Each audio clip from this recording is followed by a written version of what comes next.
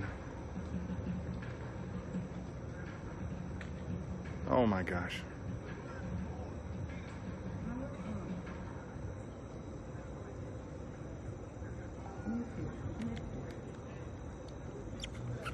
Shelby power indeed. Shout out to the Gazaway family seeking justice. Shelby Gazaway.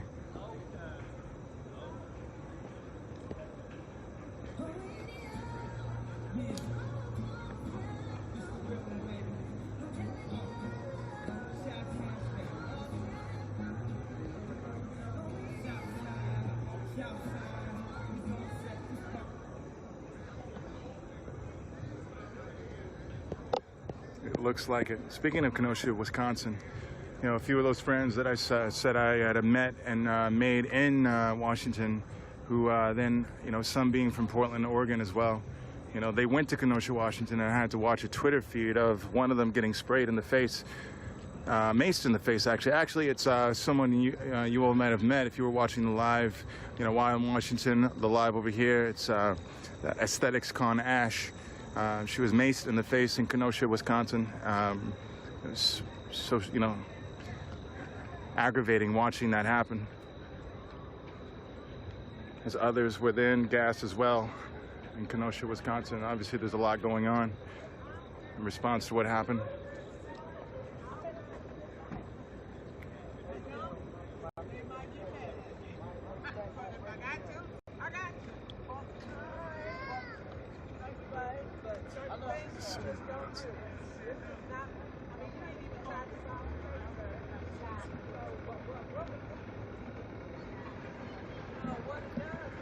Hope you all were able to see Timothy Finley's Facebook Live video, which then got picked up and further written about in the Courier Journal. Hope you all were able to see that.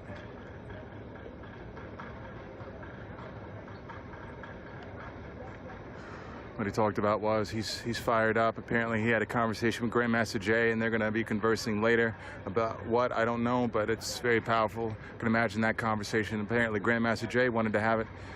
Timothy Finley is a good guy, and hope that conversation, something beneficial, something helpful comes from it.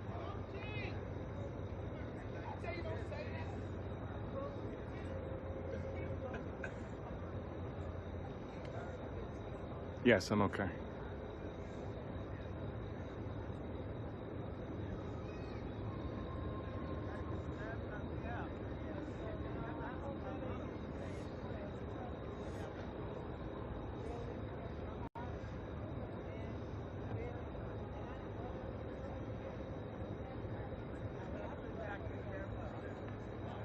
He did, yes. Pastor Timothy Finley. Timothy Finley, not Timley Finley. Can't even get my words correct right now. But yes, Pastor Finley. There we go. Thank you, Red. I appreciate it. You know, speaking of the conversation with Grandmaster Jay, too, having yet another video that I watched with him waking up with what I believe he called morning meditation, morning mindfulness, mindfulness in the morning. I forget the title of it, but nonetheless, he was speaking in the morning, as I assume, as he woke up in bed. You know, he spoke about a few things, you know, that made me raise my eyebrows, of course, but I want to rewatch that. But nonetheless, it's another live video to watch, too. I don't know if you all were able to see it. Outside of that, you know, happy to know that Until Freedom is going to be joining forces to some degree. I don't know to what degree. I don't know, and supporting Timothy Finley. As you saw on his live, he's calling for everyone in South Central Park at 4:30 p.m.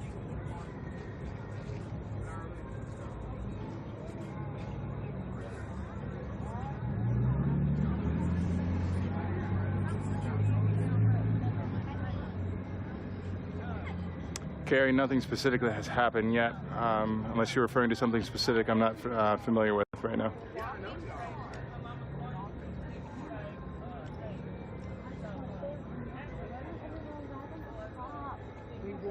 Hello, Carrie. Oh, Jordan, I'm not sure about the Viking who seems to be angry. I'm not sure at all. I don't know what to think about that one. You know, the only thing I do know is that he switched locations to Cox's Park for, understandable reasons. Apparently, he's getting his attendance is outgrowing the park that was originally chosen. So Cox's Park will be the location, being 8 o'clock in the morning, somewhere around there anyway. But I don't know what that's going to become. But it's a phrase I often say: if history remains consistent, and if it does, that's going to be. It's so interesting. That's going to be, them coming down, and because they heard or saw that, people here are burning down the city or something like that, they're going to realize that the burning is not happening, and they're going to come down here, they're going to speak, they might march, and eventually they're going to bugger off and go home. That's the only thing I can imagine. Unless, no one does anything stupid. That's the only thing I can imagine happening with the Viking that seems to be angry.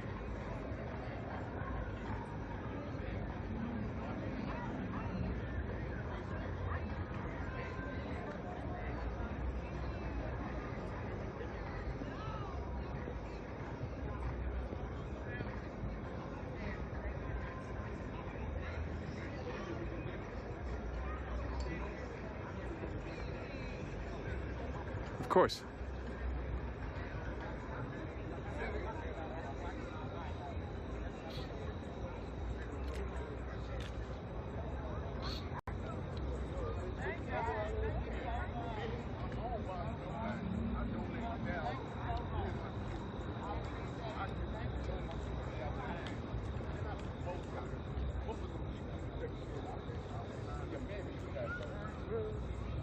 Hey, not bad yourself.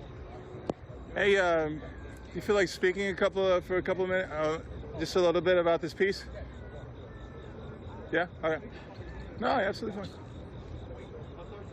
You have a good night, sir. Nice. Thank you. Morning mental. Yes. Thank you.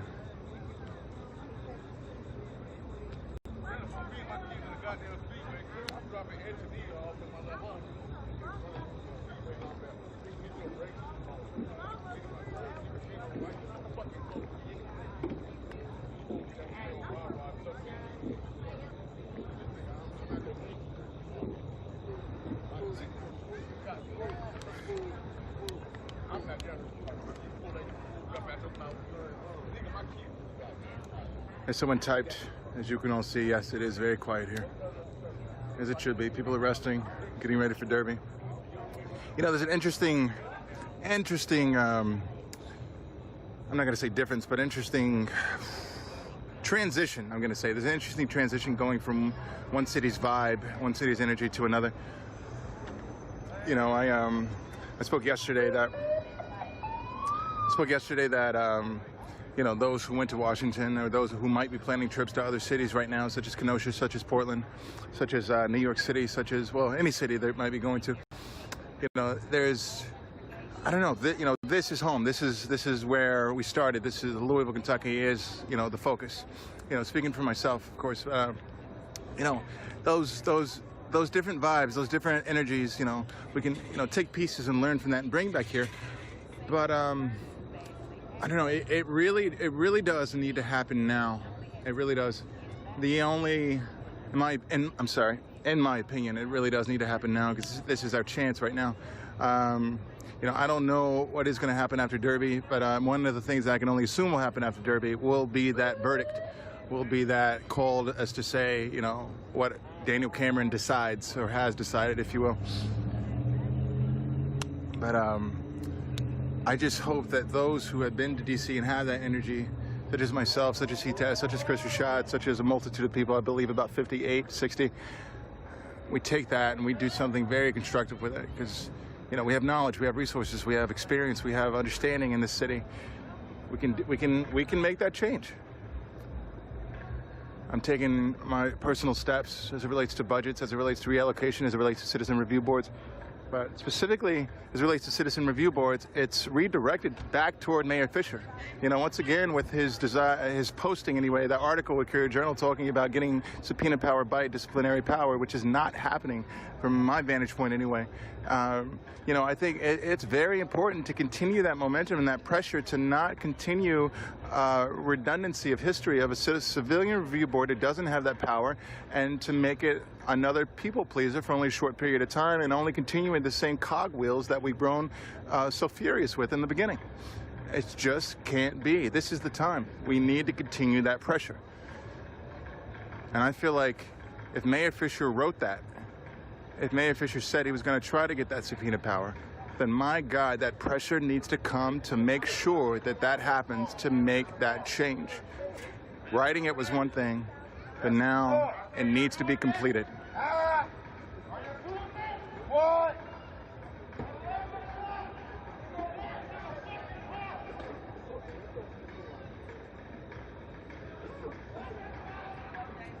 Because if it doesn't, in my opinion, they might as well not even have had the first work group meeting in the first place.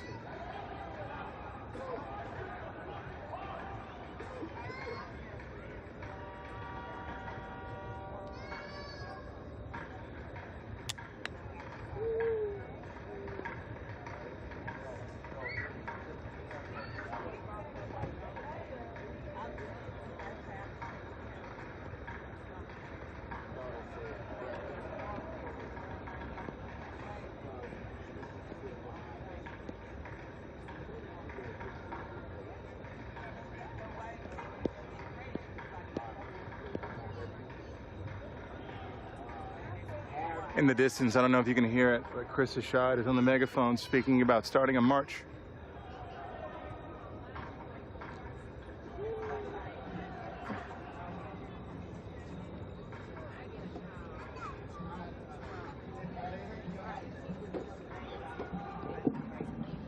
Hello, this is the Louisville Metro Police Department. The time now is 11 o'clock.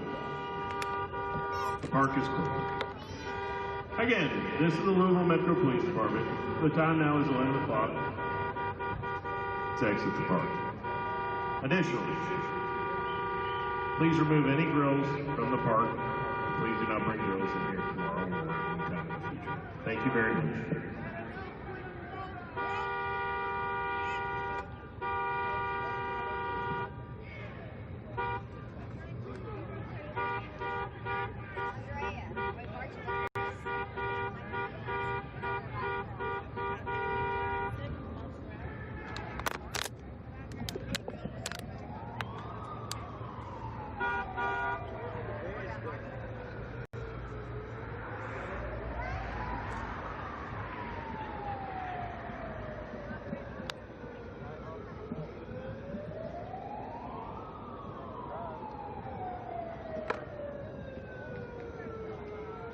Riot.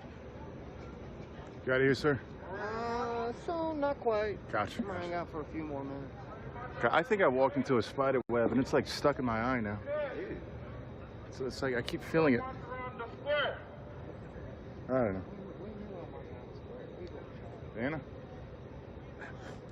Appreciate that. You ever randomly been offered a banana? Got potassium, maybe. Right? My roommate, every time I mention potassium, he's like, do you know that a raw potato has more potassium than a banana? And I'm like, yeah, but who the fuck eats a raw potato, dude? Well, when I was wrestling in high school and I had to cut weight, I'd eat them. And it's like, well, you were in high school and stupid. Just take a fucking supplement, damn. Seriously. Hey, Coach. How you doing today, Coach? Fine. Yeah? Can you tell us a little bit about today's session? You know, did you see any improvement? Any, you know? Yeah, so got Max doing some longer combos today. We've typically been doing 1, 2, 3, 4, which is jab, cross, hook, cross, pretty much every standard like 4 combo that the beginner learns. Today we did some power punch combos where actually we lead with cross and follow some hooks and uppercuts. We actually chained it all together. We got him doing like a full like 10-point combo, which is actually fairly intermediate towards advanced. So I'm really proud of him stepping up. He pulled that combo together real quick. He came with power. We got to work on his consistency a little bit. Definitely once he gets a little bit tired, he loses that focus. But that's to be acceptable, right? But ultimately, like through discipline and muscle memory is how you get past that. We're gonna keep at it. We're gonna have it ready. Boom. Wow. Thanks, Coach. Have a good one, Coach.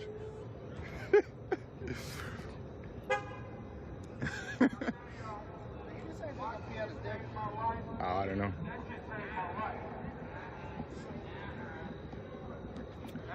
Right now, Chris Ashad is calling for a march, but I don't know. I don't know what is coming from it right now. I don't know. Where is the moon? Where are you, moon?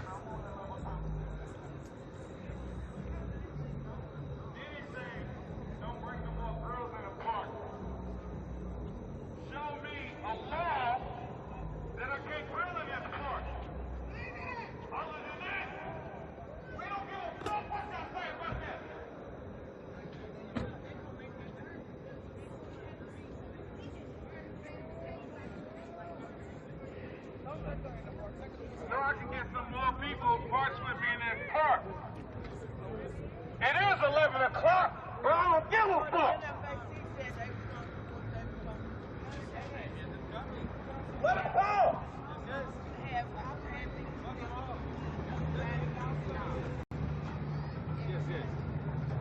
know what I'm gonna say? When I get locked up, I don't want to see another motherfucking man.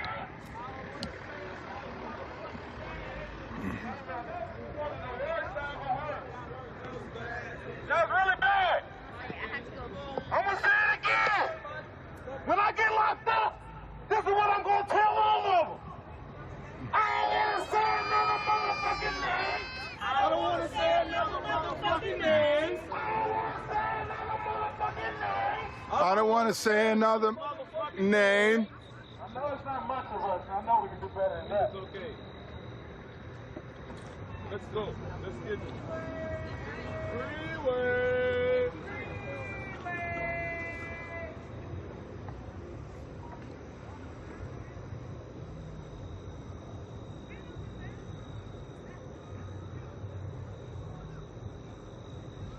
Yes, we are in this car.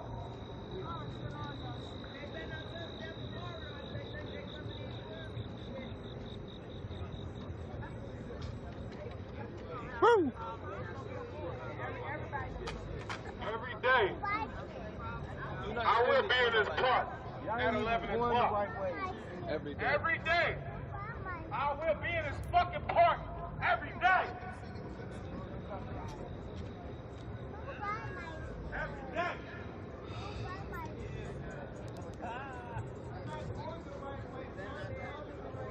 You're right. This way.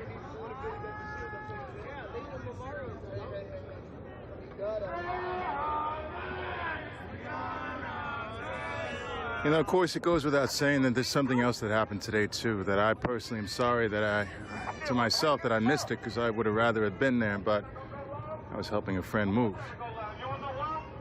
What it looked like in the background, anyway, was in front of these steps that a press conference was given with an announcement saying that Kenneth Walker and his attorneys are suing LMPD for false arrest. And after everything that was revealed, apparently that's a good idea, in my opinion. And you got one guy who takes off one shot in response to someone breaking into his place. And you got one guy, one cop, Hankerson, is firing off rounds in multiple directions. Apparently it was said in there that it's more likely that Hankerson just shot Mattingly in the leg in lieu of Walker shooting.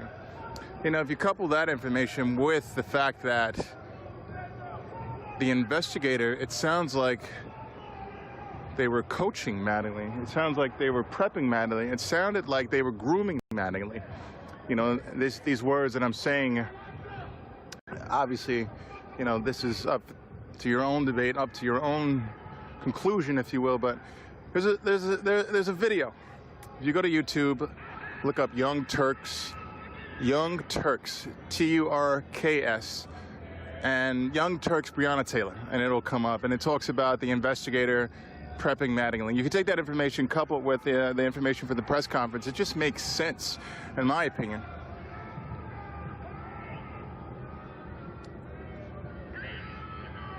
And it looks like it did. It looks like it did. I will go on to say I have no idea if this press conference today was in result of what was found from those ballistic reports, but nonetheless, the press conference was given, and in that press conference, they stated that, Hankerson might have shot Mattingly.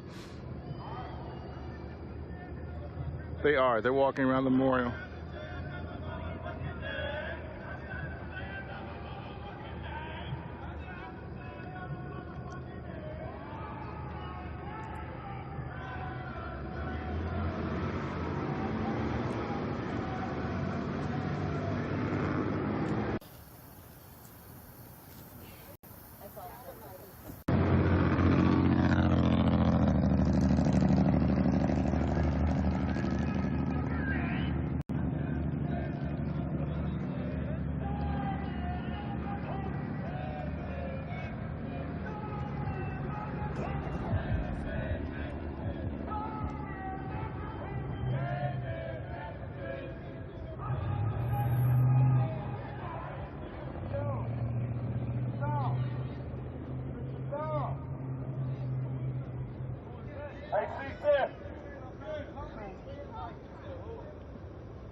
You guys realize when you are doing this, it brings people out of their shells.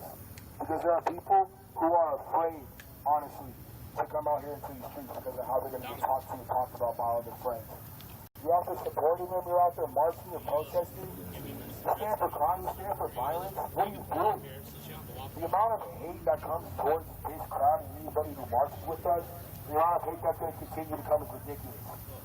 So, you guys being a physical embodiment has a lot of matter on the city, whether you can see it, whether you can hear it, whether it's instant gratification or not. The matter that we have on the city is genuinely matter. Because it calls for people who are doing things behind the scenes like this, and it's people calls for to come and take steps forward and do something even deeper. Because when they see us coming out here consistently doing it deeper, and not giving up, they start to realize, okay, I can't just give up on this. This is just my whatever. I'm too scared. There's nobody else doing it. I'm too scared. People look up to us, you guys.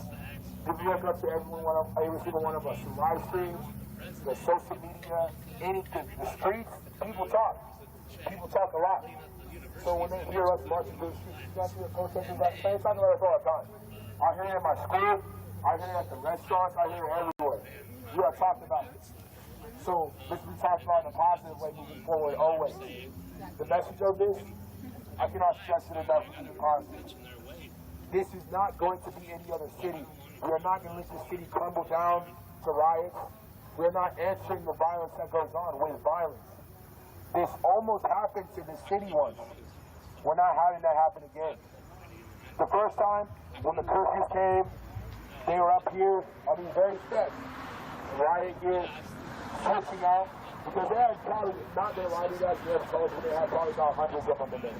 Hundreds. They had buses. We're not letting that happen again. Because if that happens, we lose all message we have. They can just say, no, you guys riot. You don't, I don't care. I don't care. The only reason why we have any leverage right now is because we are peaceful. Because we are showing them you can get any point across and bring change without trying to throw a rock through a window. Now, in some cases, like the city of Kenosha, for example, I was following that very closely.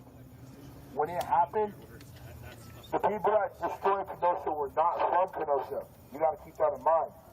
The people that were trying to incite riots here in Lincoln were not from here. The people that come into this city from other big cities like that are rioting right now, such as Chicago, such as Oakland, such as cities like that, when they come here, their one goal is to tear down this message. Some of you guys have... Tyler Garth!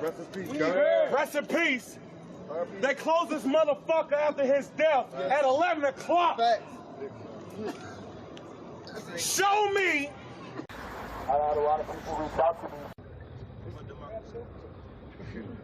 That too.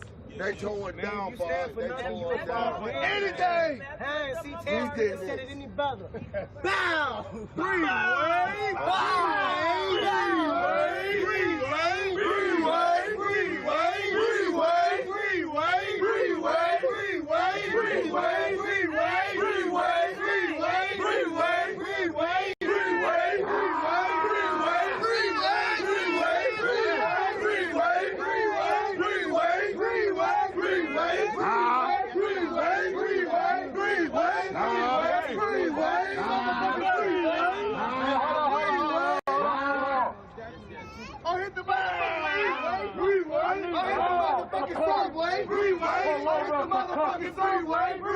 I need all support from Louisville, Kentucky. I'm gonna say it again.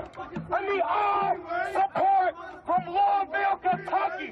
This is our fucking street, our city, our rules. We are not leaving the park at 11 o'clock again. You want to come in and arrest all of us. And I guarantee you, I'm not going down easy again.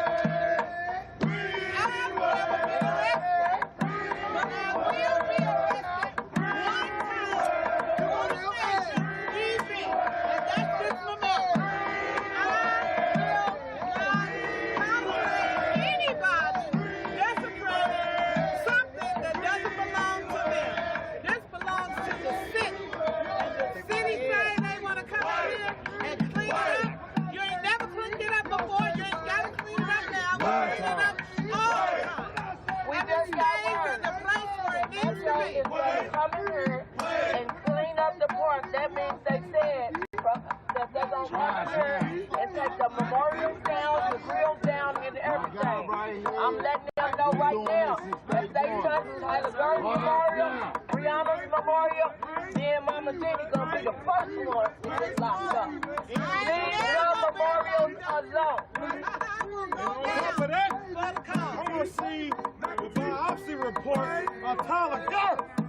That's what I want to see. We want to know who the man was that the mental patient got the gun from. Why we ain't heard his name? Who was he?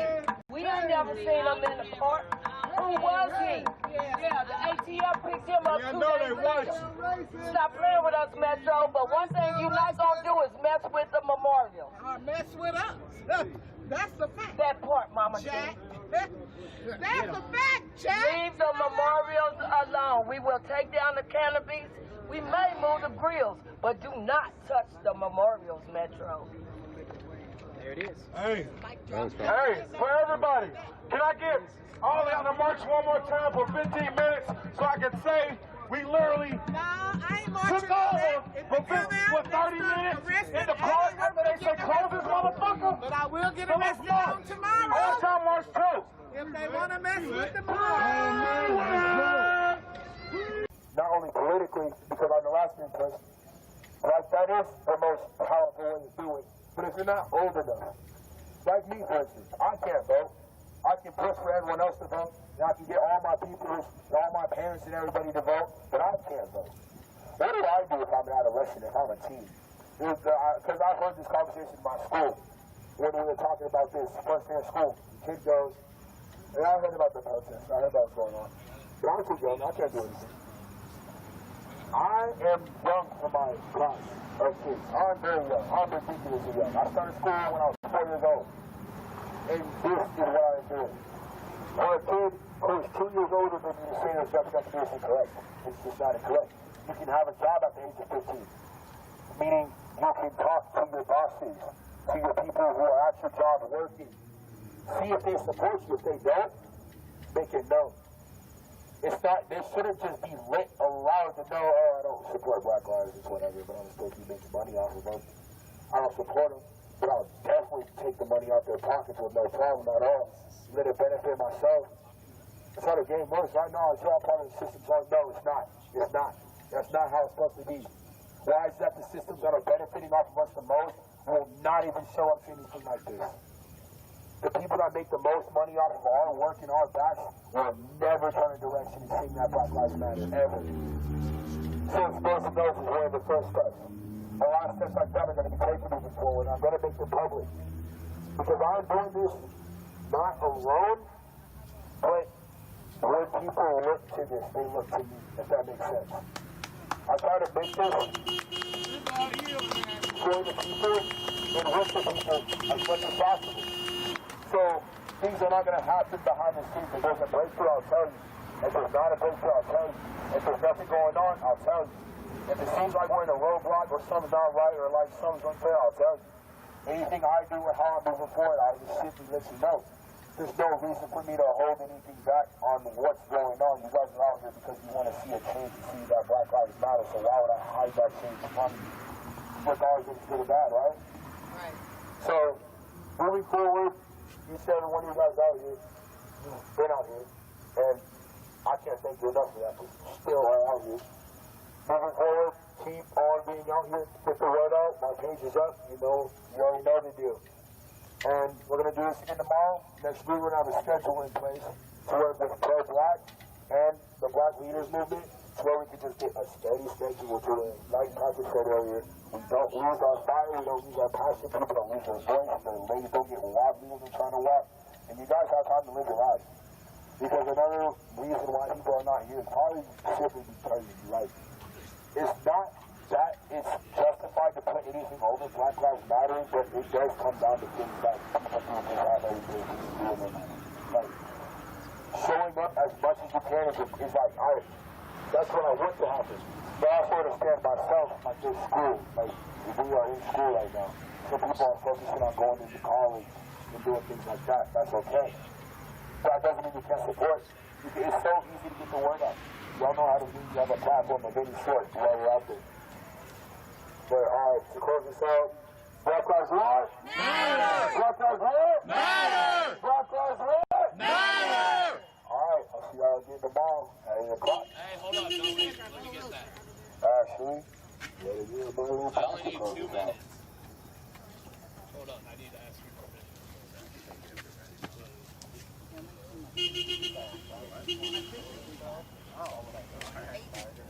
I'm being patient. I'm patient.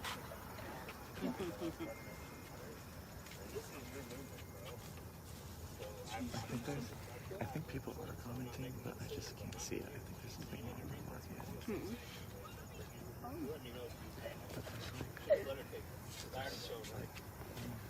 But I'm going to tell them something else. There's only 50 people watching. Hey, Brian, so here we are. We're, I think everyone's woke, and I was just telling them earlier that the beast is a mythical creature. You should go, I'm the beast, there is no fucking beast, so quit dragging my name in the dirt. But Brian, please go to watch the live stream and watch my speech. You really need to see it. That was not at you or any of my team. The people that it was towards know who I'm talking about. We'll talk later. With that being said, I want you to support Jazari Qual, Ross, Taylor, Sam at Qualdom Creations. Like, I mean it. I'm looking at you, the home viewer. Like, if you really are supporting them and you got their back, please give today. I don't know what they're... Then, hey, Ross, what's your... can you tell the people, pin it on there, your Venmo and stuff, because I don't know. Yeah, it's there. But anyway, support these people. Support Jazari. This man has been targeted. He's been out here since the jump. I actually have been supporting him a lot, giving when I can to Qualdom. I mentioned to him like a couple weeks ago, I said, man, I don't tell anyone what to do, but you should just take like one day off, maybe delete your Facebook app, and just take a nap, go for a drive, play some pickleball, whatever, you get the point. But I'm just saying you need it because I can see you're about burnout, because you're getting your name run through the dirt every day. And I don't know if Ross, Taylor, and Sam deal with this, but leave these people alone. They're out here doing a public service. It's a fucking job. They're credible media. Leave them the fuck alone, and if you come after any of them, I have their back, and I'm not gonna protect them in a violent way unless I have to, because we're gonna run, hide, fight if necessary. We need to set an example, And I think if you're just patient, we might have about, I don't know, I'm not going to say too much. I don't want to speculate and get your hopes up, but I think after tomorrow, the next day, we're going to have a big crowd out here. It's really in UNL's best interest, since I'm the one who called them out, to come out here in full force. And I'm not going to extort them, but it's probably in their best interest to support, sorry, I'm exhausted, Fight for Black Lives and Alex. And what I mean by that is in any way you can. But if you're watching anyone from UNL, you work there, you're the president, this is my message. If you want to fix this, since I'm the one who speared UNL, I'm not a Husker fan, but I'm doing this for the community. So if you don't know I'm real, that'll mention it right there. Because I'm a Miami Hurricanes fan, not a Husker fan, and you know what that means. So hit me up, hold up, hit me up, because you're going to have a bad image, and I can fix it for you. And the way to do that is to get the football team, the basketball team, softball team, anybody that's on campus, get them all together. Bring yourself down, Mr. Carter. Come on down. Go on a march with us to support this man. That's all I got to say about that, but hold on one sec. All right, stay here. 1 sec. I got to talk to Alex. Do you agree? I want me to because this is right. But it's your time. Okay. It's all you, man. Thank you. You know what I mean?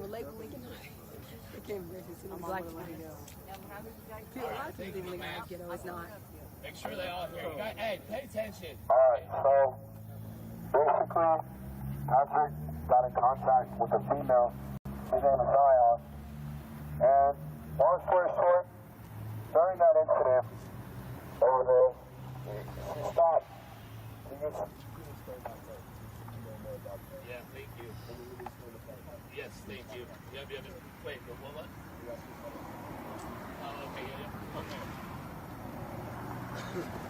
So, I'm gonna actually, I don't know exactly, like, the phrasing, but if I recall right, and if you're watching Zion, please come out here and correct me. And if you're embarrassed, come find me, correct me, and I'll set it right. Because you know that I'm busy and I don't have the facts. I'm running on, like, empty. I should be, like, shutting down right now, not even moving. Y'all carry me home. But about a week ago, Zion wanted to commit suicide. She was fed up with all the hate that she was seeing. She was getting threats. She was with me being called like a race traitor, a Negro lover, etc. And she came out here because she saw what happened Thursday night. She didn't kill herself, okay? She's been out here every night since. The first night I met her, I embraced her. She bawled her eyes out, and I told her, if you die, I die, because I can't lose any more people. I get depressed, and this is my cure for depression right now. Because when I sit home and I watch death, dying, and murdering, it's really sick. Think about this. Death, dying, and murder. It's the social norm right now. We just lost another one in LA today. Can anybody tell me the name? Because I cannot pronounce it. Dejan Kazee. Let's say his name. Dejan Kazee. Dejan Kazee. Say his name. Dejan Kazee. Say his name. Dejan Kazee. Say his name. Dejan Kazee. Thank you. Now, please pause. This is related to Zion, and I'm letting my man over here take the floor because he is the leader. So stop fucking smearing me for being a race traitor and leading a bunch of Negroes because I'm a race traitor. Because you know what? I'll accept it. I'm a race traitor. And if you want to say that, that's fine with me. Because you know what? When it comes down to it, fake. I'm a lot smarter than y'all. I don't even need to get into it, but realize that there is more diverse person. My lawyers be out here. I'll be fucking out. What I seen in fucking Washington, it's powerful. It's what we need to do here. Washington changed my fucking life. I'm not even gonna stunt. Cause I never seen that many fucking people stand together. So fuck Louisville Metro. I said it. Fuck y'all. Cause how the fuck you gonna make a rule after somebody died? Fuck y'all. Tell them. Yep. For the record, we do now have audio confirmation that they're not going to touch the memorial. So if they do, we just replay our shit. Yeah. They just said it over They the just PA. said on loudspeaker that they're not going to mess with the memorial. And hopefully that is the truth. Because we're spreading a false narrative, apparently. So they're not going to touch it, is what they said.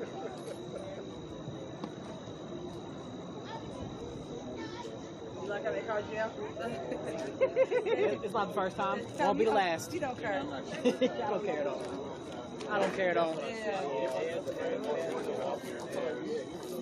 That's how you know they think about you. I think that I'm not going to tell someone how to raise their kids. That's what I think.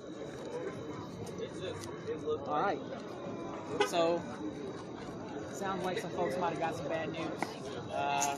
So, he was down at the park. We kind of All right.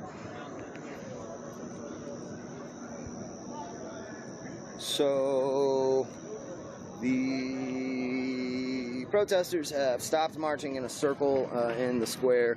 Apparently, one of them got some bad news that they had a friend that may have been in an incident. Not protest related, nowhere near the park. But a number of people just rolled out to go and check on their friend. So numbers probably just went down by a quarter. Everyone calmed down a little bit on the sidewalk now. Looks like it's probably about to settle down, honestly.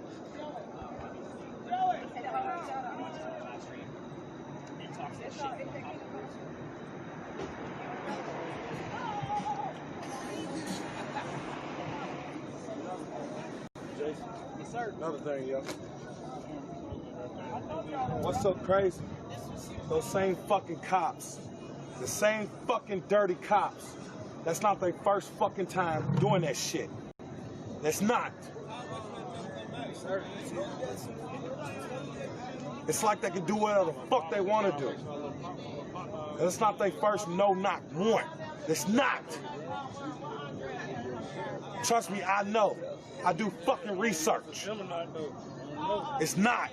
And it's the same dirty motherfucking cops. The same ones. Fire them. Then we can quit this shit. And shouldn't have to wait this fucking long to get fucking justice for nothing. Because if it was y'all fucking kids, y'all want justice immediately. And in Washington, D.C., yes, we ran into Rand Paul.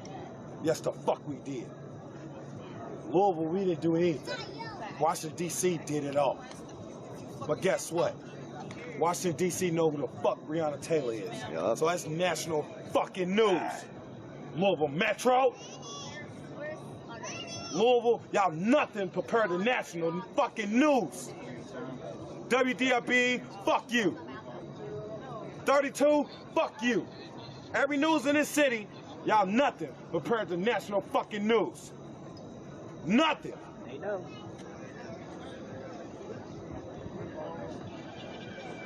These cops is fucking dirty, and all of y'all know it. All of y'all fucking know it. Fire the cops, and this will probably die down a little bit.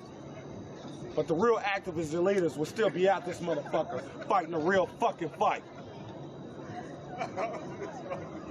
And I'm out. Love y'all. Love you, bud. Te amo también, mi amigo. Oh, así, así. Te amo también. Nah, sí, sí.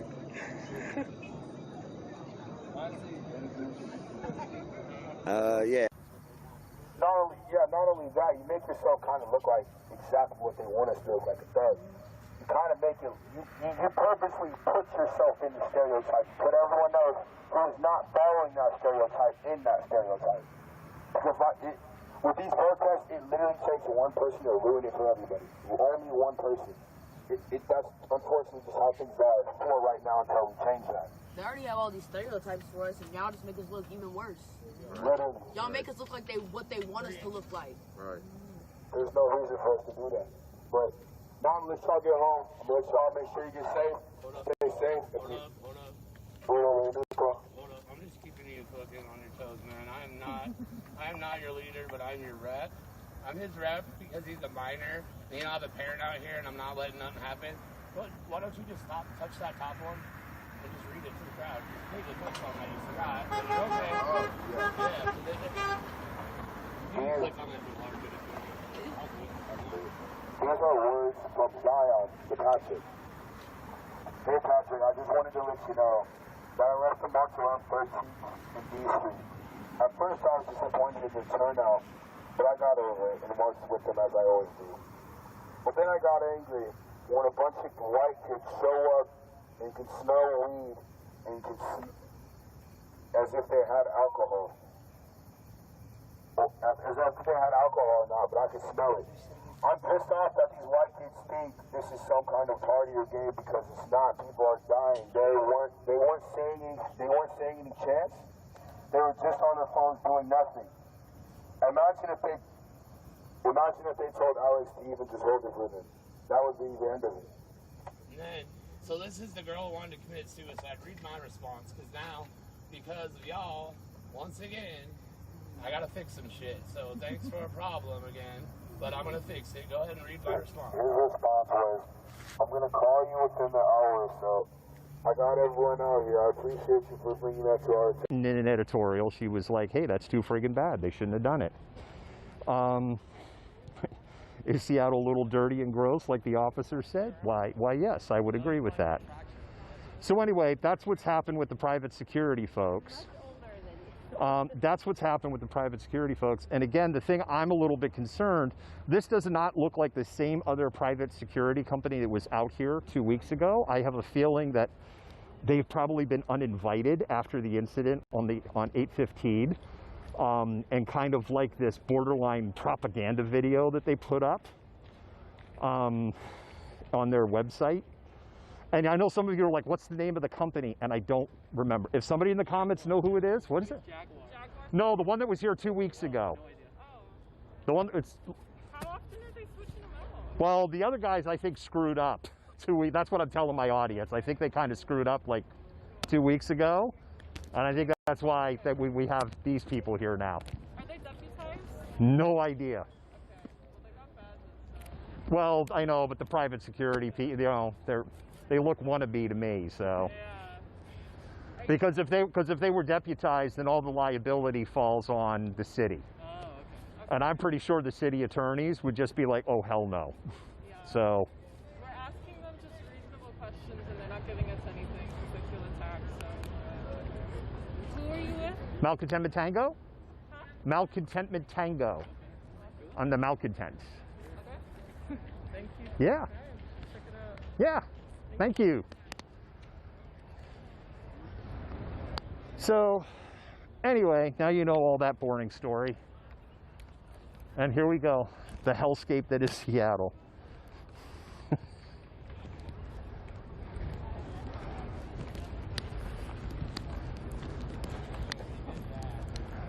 You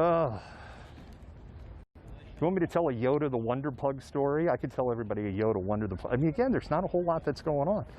I could tell you all the Yoda the Wonder Pug story.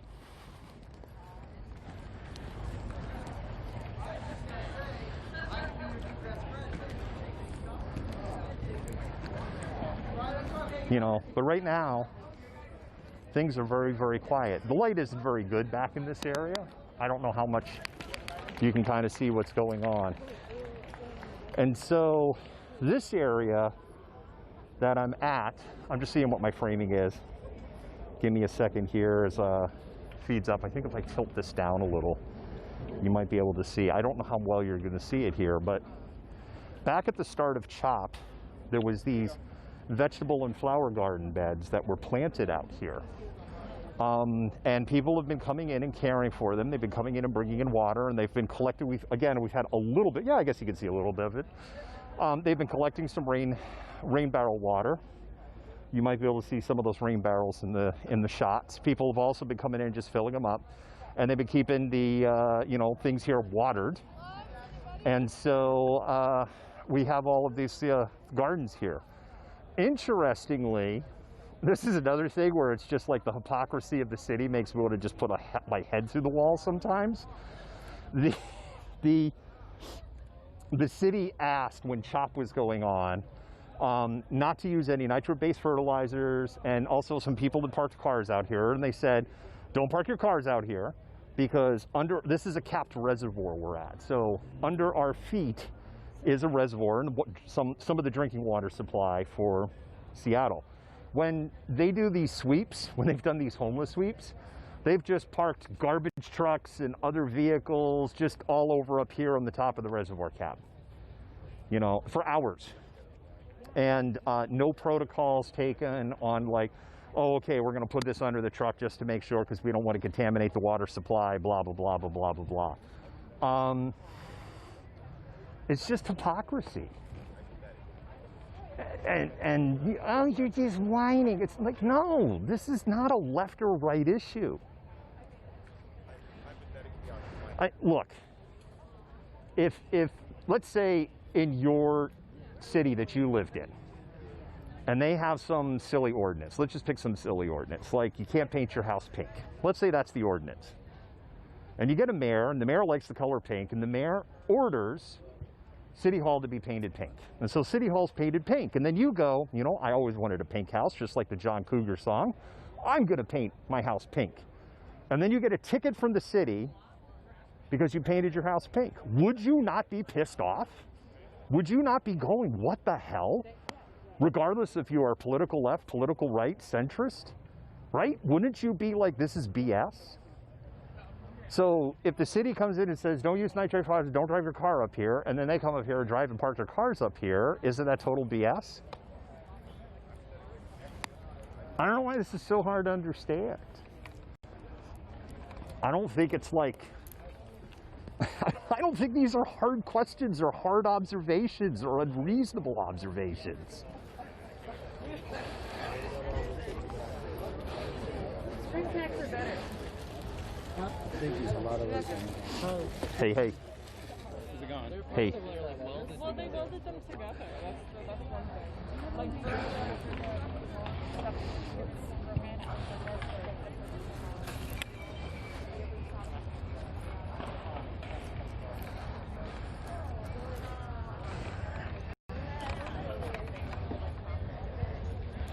anyway, there's a little campfire going.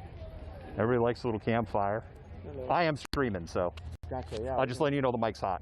I was going to ask if you asked people if it was okay to stream this to another people in black. Yeah, the way when it's up high like this, you can't, I mean, I can show you what the image looks like. You really can't see anything. No, yeah, I've seen some of your streams before. I appreciate your work, but I was just... Yeah. Also maybe still good to ask just because... Okay, that's fair. You've also got this one here, and... Oh, that one's totally off. Some people won't necessarily know that, and it could cause distress and contention and stuff, so... So here, I can do this. Okay. Is that good? Yeah, it's probably honestly just better just in terms of trust and everything if I just ask everybody. Yeah, that's fine. Okay. Yeah. And what was your name? I'm the malcontent. Okay, cool. So here, one second. I'm gonna mute the mic for a second.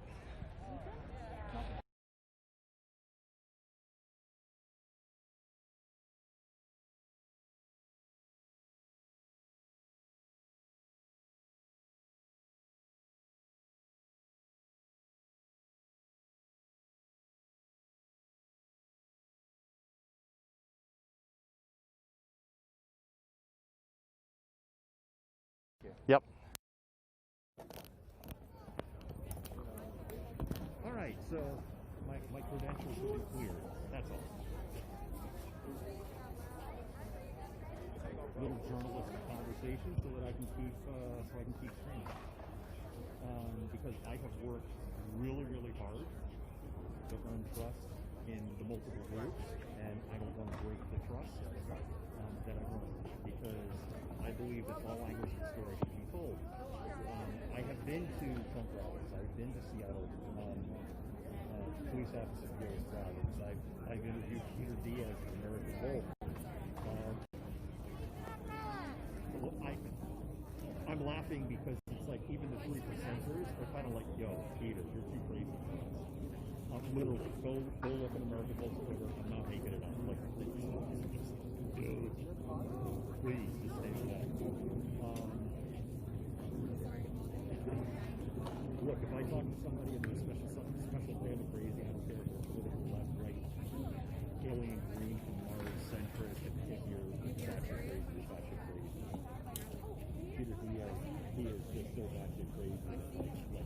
again, like Proud Boys, none of those.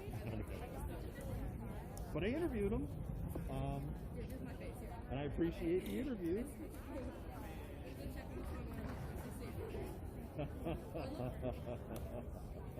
Lakota's getting some. Lakota from, oh shoot, the camera, looks like the camera rotated. 1 second. We can fix that. We can fix that, I think.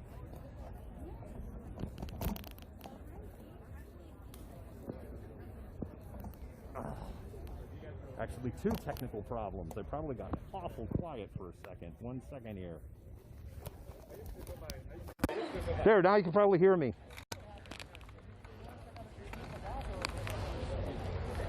Was everybody feeling like the world was on a weird angle for a while?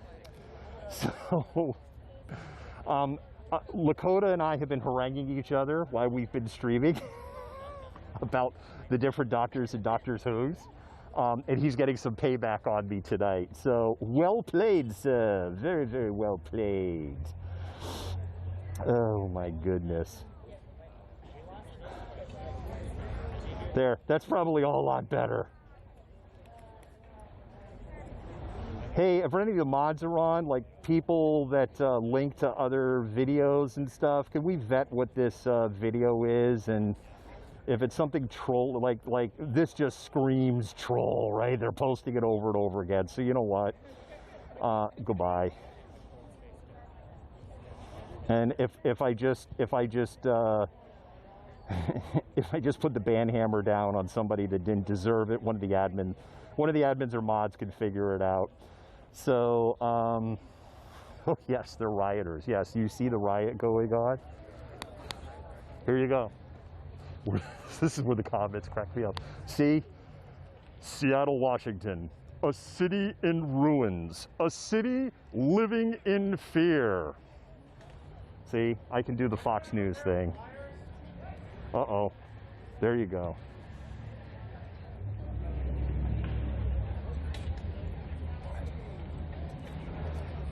Yes, this city is in fear. Fear of the impending rain that is coming in October and the cold, miserable weather that awaits. Seriously, that's a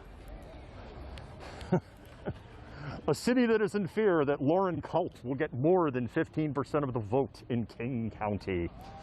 Yes, this is a city under siege.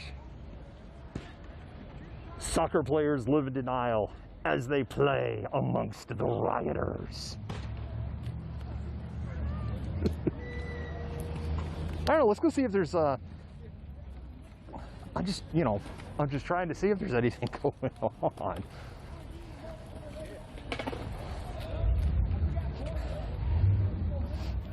Let's see, we got some people over here at the basketball court, and they just hanging out and talking. Uh-oh. Uh-oh, here it is. Here's the ruination of Seattle right here. Tennis players. I've heard about this. They come in and they whack helpless, innocent little yellow balls. Beat them senselessly. See, look at that. Look at the carnage. Oh no. He's gonna hit that poor ball again. Oh. That could be a protester ball. It could be a Republican ball. We don't know. But you can hate.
cousin. Oh, whoa. Well, here, I can hold. Oh, I know.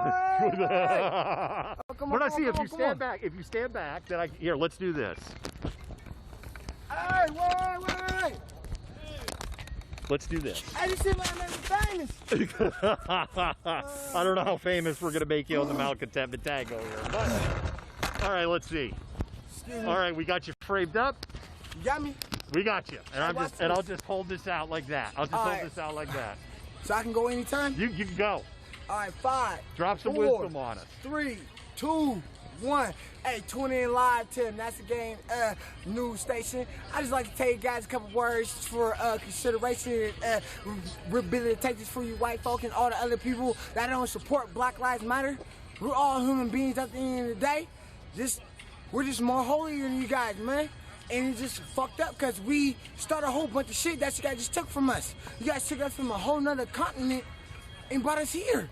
And now we build this up like the ladder, like, you know, shooting ladders of the game. And it's so crazy. Yes, it might sound funny to some niggas, but my knowledge and my examples means a lot because this is the fucking truth. I just want to let you guys know. Have a nice night, and I hope you guys realize Black Lives Matter too. We're human like you. Thanks, man. I appreciate that. Tune in live. Hey, it's nigga news live,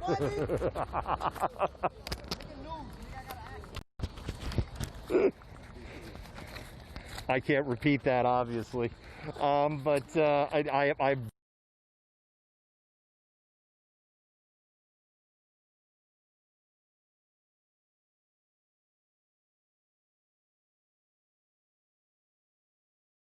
very amused by it. The settings. Let's see if it does it on the fly. But I think you need to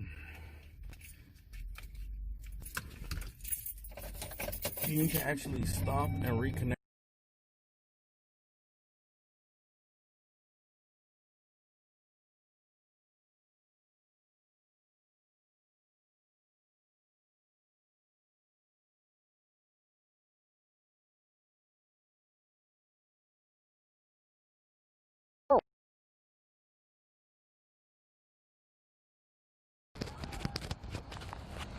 I think it was said absolutely beautifully. Anyway.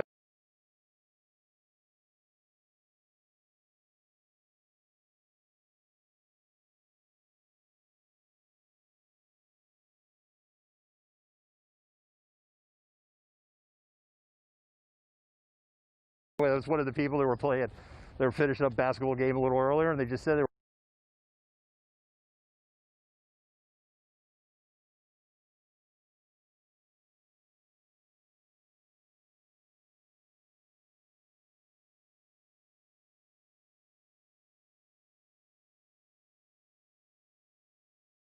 They were walking their nephew back. Very cute little kid.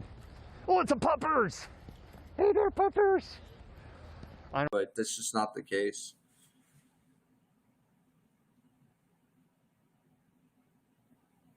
Brandy, I'm not really going to talk about the details. You want to check it out. That's on the page. I could say that I was definitely not on the street. And I was not asked to move out of the street. Just go look at it. I'm not going to talk about it. Yeah, I can't, as a journalist, guys, I can't have an opinion. And it seems like a lot of people get confused about this because both sides, will ask me like, well, you need to have an opinion. You can't be neutral. You can't be this. You can't do that. But journalism is all about being neutral. Journalism is being neutral. Journalism is just bringing what's happening, not telling the story, letting the story tell itself. Like, it's not that like, I'm neutral as a person. It's not like I was born without an opinion or without the capacity of developing an opinion, but it's just that, like, if I want to truly be objective, if I want to truly be somebody without bias, I need to keep myself and my opinion as far away from the stream as possible. Because otherwise, then I will be guiding myself, my opinion and my thoughts based on what I believe. And that can't be. That can't be the case because then that's not journalism. Then that's just, political commentary and politics. And that's just not what this is. This is information. Just as it is and as it happens on the ground.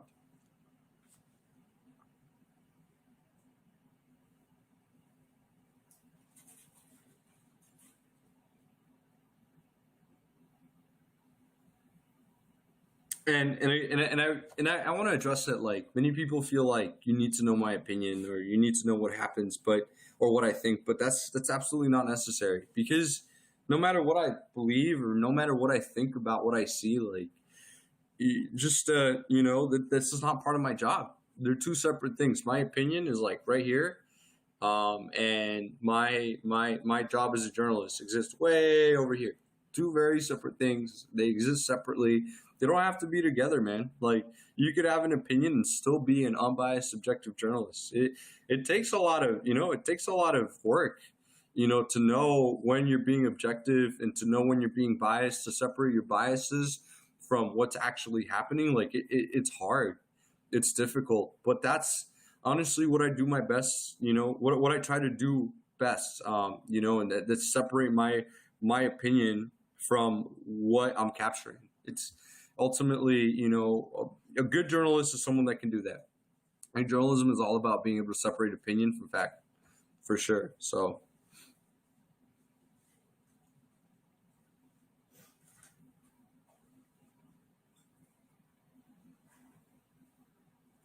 I could. I mean, that would be part of it. I don't feel like I'm so much of an investigative journalist, though. So our author asked, why don't you try to find out how protests are being funded?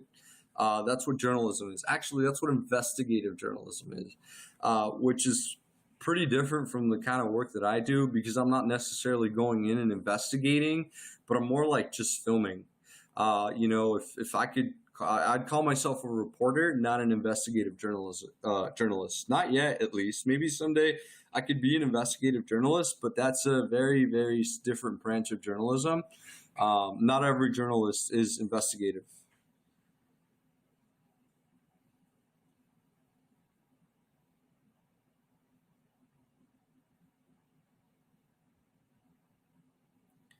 Bob, not buying it. I hope whatever you're buying or whatever you're choosing not to buy, it was not worth buying in the first place. There's a lot of things I choose not to buy. So, am I back in Texas? Yes, I am back in Texas. I am back in Austin. So VSEO said that about 6 to 7 weeks ago, I had an interview with Officer Pettis, a female officer, across the street from headquarters, and it was outstanding. Yeah, getting interviews with people that are really getting directly affected by this movement is always amazing, and I encourage you guys to try to listen to all sides. You can never lose listening to all sides. You can't lose. You won't lose being more intelligent and more informed about what's happening.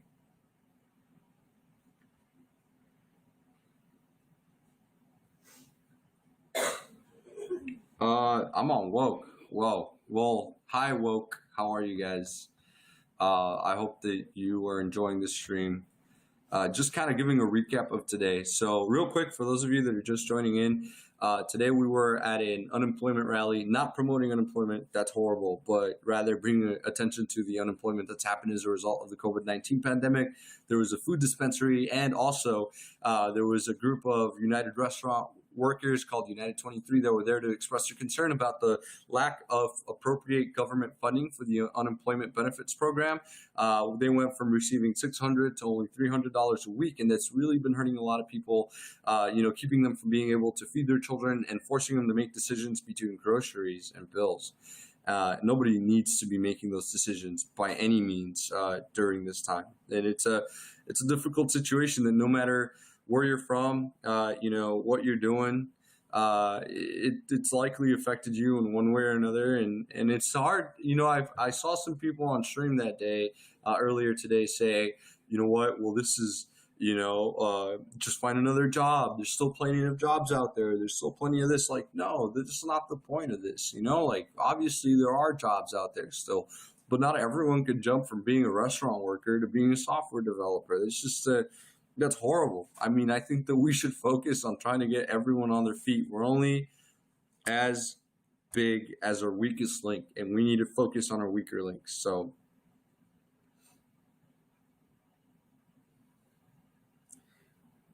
Donut Expert from Twitch, thank you.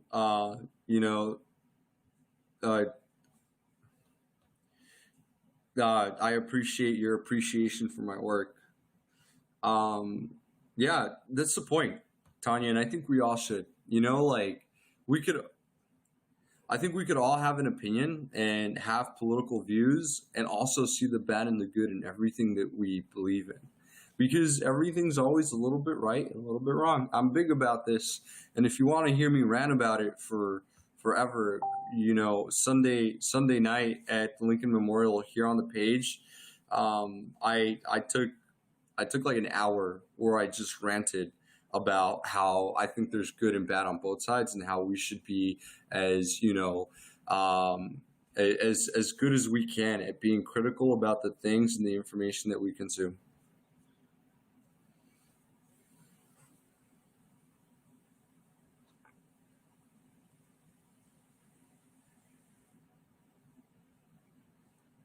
Alexander Ford says potato, and I appreciate your message, Alexander. Tom, with the Trump 2020, I love you, dude. You're cool, I guess. You know, just don't spam that too much, and we'll be good. I love everyone. I say that again, and I'm not supporting Trump. You know, like I just saying I love everyone, and I think that everyone deserves mutual respect and love, no matter what they believe in. I just think it's bullshit that the media is saying that all right individuals, all conservatives are racist, and that all protesters are rioters. You can't fall to that trap, man. The media wants you to think that this shit's two-sided, but it's only one-sided, and I shouldn't be cussing. Janet Davidson, yes, we need to come together as a nation. We need to stop letting the media tell us how to think, trying to tell you that your enemy is the Democrats or that your enemies are Republicans, because they're not. They're actually the people you got to work with if you want to make a difference. You want to make a difference, you got to work across the aisle. You got to talk to each other. You know, the media wants you to fight, because the more you fight, the more footage they have. It's going to get more popular, because I know that you guys like to watch all the fires and the fights, because that's when I have 2,000 viewers, when things are going crazy. But I don't have 2,000 viewers when we're listening to speeches of people talking about important things. So listen to the important things, not the media trying to make you fight so that to get more footage and more viewers and more money. That's what they want.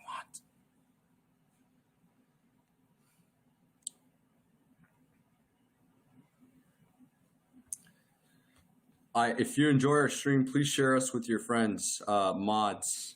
Thank you, mods. You're awesome, man. They're in here really doing all the hard work of keeping this stream impossibly, I'd say, civil, because it's hard, man. Y'all don't like to be civil.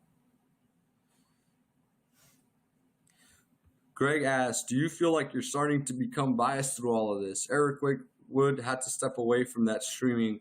No, I don't think I'm becoming biased. It's not a problem for me, because I understand why I need to separate my bias from my stream. Like, it makes sense to me why journalism can't be biased. Like, it doesn't bother me. Like, I think that I'll never come to a point where I find that difficult. It's hard because, like, it takes a lot of training. It takes a lot of understanding rhetoric, understanding what bias is, because bias is often subconscious. Bias is often not as obvious and not as straightforward as you would like it to be. It's not like anyone could just choose to be unbiased. It takes a lot of thinking, a lot of critical thinking of yourself and what you're observing.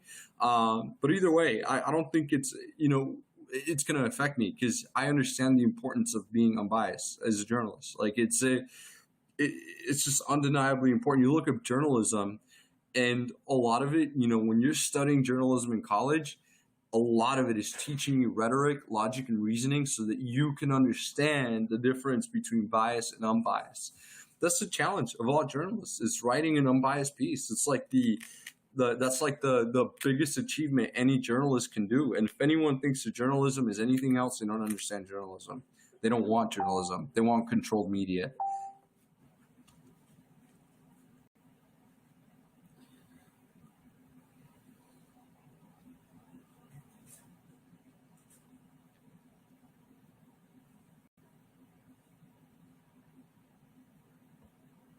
It's true. We used to really have a lot of fun in the comments. I mean, we still do, you guys. I have a lot of fun in the comments. Debbie, I don't think anyone's streaming tonight in Austin. I don't think anything's happening. I just drove by APD and it was really quiet. There's only really 2 events planned for today. Jake, I will always try to speak the truth. I'll make mistakes sometimes, guys. I'm emotional and I'm human and I get heated sometimes. I don't always de-escalate. Sometimes on stream but if you guys are willing to stick with me through the journey of my improvement and me getting better and making mistakes, all the better. We all benefit from it. You guys are wonderful if you're willing to stick to, and if you don't want to tolerate my mistakes. If you don't think that, if you don't want to be with me and you think that, I make too many mistakes, then go for it. But I'll always do my best to tell the truth and to be the best media that I can be. Barry, you liked me before I banned you. Look, I want you guys to understand this. So many of you get mad and think I'm biased for banning you, and I'm not. And I don't necessarily ban you. It's always like the mods. But either way, what I'm saying is, like, we ban people for spam. We ban people for encouraging violence. We ban people for things that are non-biased. Like, seriously, it is not unbiased to block somebody that says, and I'm not saying this was you, Barry, like, at all. Like, I'm not saying, it's not unbiased. It's not biased to block somebody that says, oh, go kill this person. Oh, yes, I love when people get ran over. Or, heck yeah, I love seeing that person bleed out. That's just not okay. And there's some people that just spam the chat, like, that are just, hey, this, that, this, Trump 2020, like 20 times over and over again.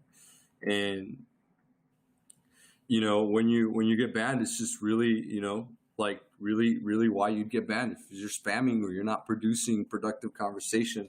Morgan got banned, and she is a protester that I've interviewed on the stream before. She recognized her part and got over it and came back.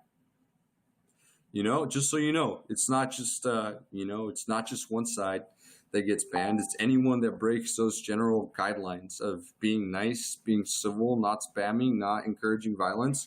If some Antifa person walks in, that's just an example for those of you that I don't really know much about Antifa. I don't even know if they exist. That's a conversation for later. But a BLM protester comes in this chat and says, kill all the Proud Boys or kill all the militias, all the right-wing militias. I'll block him too. Heck, like, he's going to get banned the heck out of this stream. Sarah from Twitch asked, am I press Tifa? No, not at all. I am just press without the Tifa. I don't know what the heck is press Tifa, but I'm certainly not press Tifa. Do you ban RP Nation viewers? I don't know what RP Nation viewers are, Stone Cray. I just ban anyone that incites violence or wants to be violent. That's it.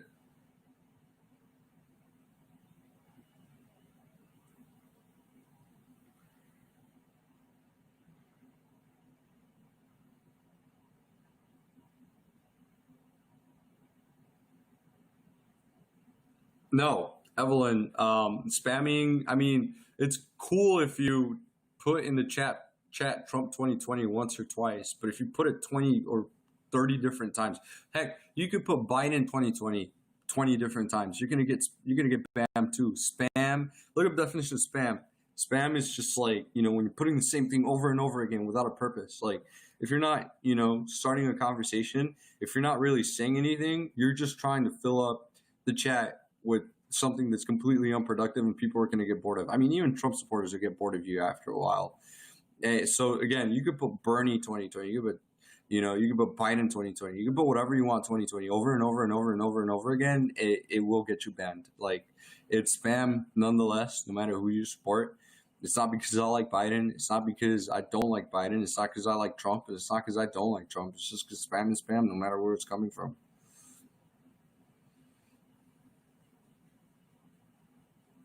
Yes, Camel 2020. I always say, I don't care if you support a camel, but if you're spamming, you're out.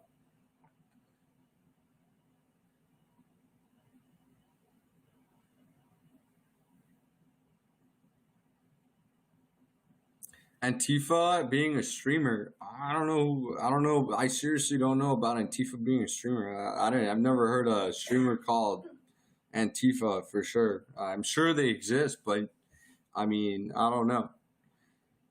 Michael's right. I've always kind of understood Antifa as a group, not necessarily a view.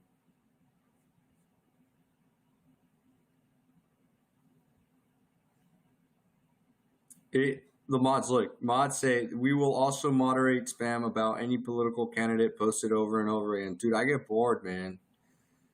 When people keep saying this stuff, like, it gets tired. Like, I look like this when you guys are spamming something 2020 over and over again. Like, this is what I think. It's unproductive. It's not smart. Like, you're not being intelligent spamming that. You're not being productive. You're just wanting to annoy people in the stream.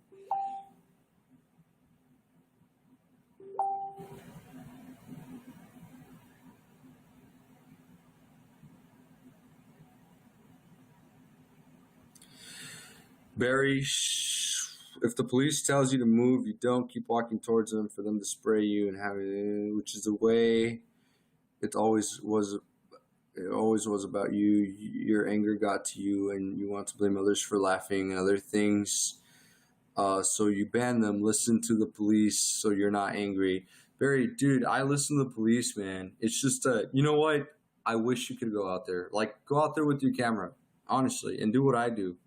And not get sprayed, like, or avoid the situations I do. Like, before you talk from your couch at home, like, I really encourage you to go out there and try it, because on camera it looks easy, but in person it's a whole different monster, man. Even if you comply, even if you do your best, it's just chaos. And I'm not saying that the police are terrible people or by any means like saying that, you know, I'm not saying that when I get angry at those situations. I'm saying that they're difficult situations, and the dynamics of those, you know, moments are more complicated than what you think they're on camera. It's not as simple as comply and don't get sprayed.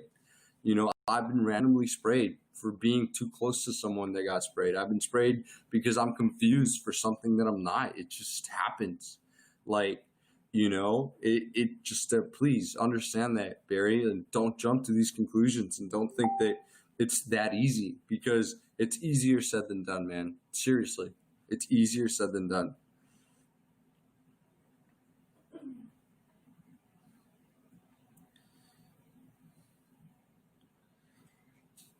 Well, I'm not, you know, that's true. Maybe you like to keep yourself out of danger, but, you know, if you really want to capture the story in the front lines, you need to put yourself in danger. That's why there's people like conflict journalists. They go out to the war zone and they record that, you know, and you can call them stupid if you want, but I don't think they're stupid. I just think they really, they really want to make a difference.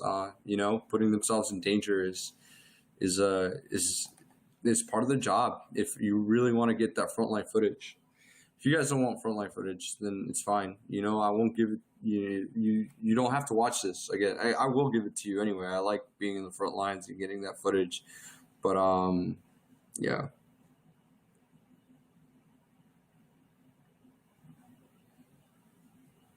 It's just tough out there, guys. It really is. Like, you know, I'm not saying anything necessarily, you know, about the police department as a whole. Like, I'm just saying, like, it's chaotic and things happen, and being in those places is dangerous by nature.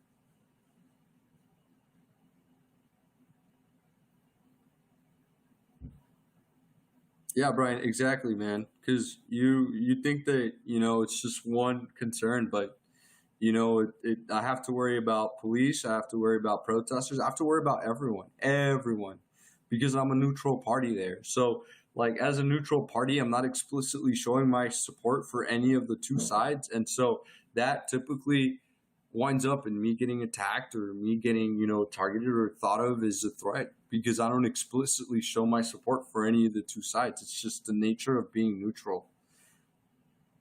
Am I going to the Los Angeles riots? I don't think so. I'm not really the kind of person to run to the fire. I just I go when I feel it's important to me to be there. You know, and if it's important for me to be there, then I'll go. But you know, we'll wait and see. There might be people already out there. This platform isn't about running to fires. It's about getting information that's important for the community. I think you're very brave. What techniques do you use when you're truly scared in a situation you're filming? I just, I'm not scared, hardly ever. I just try to do what I think is going to be the best decision that's going to lead to the best outcome. So when I'm there, like, usually complying, with everyone, not just police, not just protesters, but everyone who has a problem with me, I comply and I try to gain their trust. It's all about gaining people's trust. Like 100% of my job out there is gaining the person's trust who I'm filming. That's the only and the best technique to have. Learn to gain the trust of the community or the people you're filming.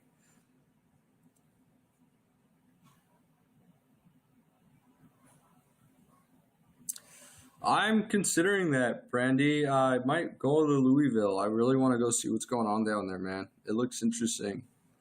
It looks like something I might want to, check out. It looks like it might be really important overall.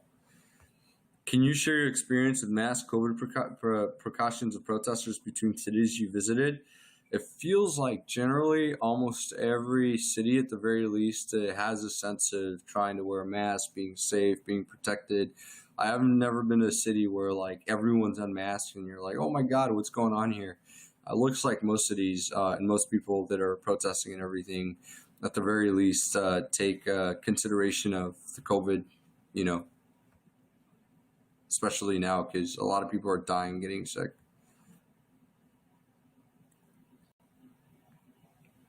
What I think happens next, man, I sure hope the media doesn't get to you guys. Man, the media, and what I mean by that is I hope the media doesn't convince you that we're on the brink of a civil war. Because if we're convinced we're on the brink of a civil war, then we will be on the brink of a civil war, but we really shouldn't be. We don't have to be. I don't think we need to be like, I think both sides are just doing their best, to do the best. And, this doesn't need to be war at all.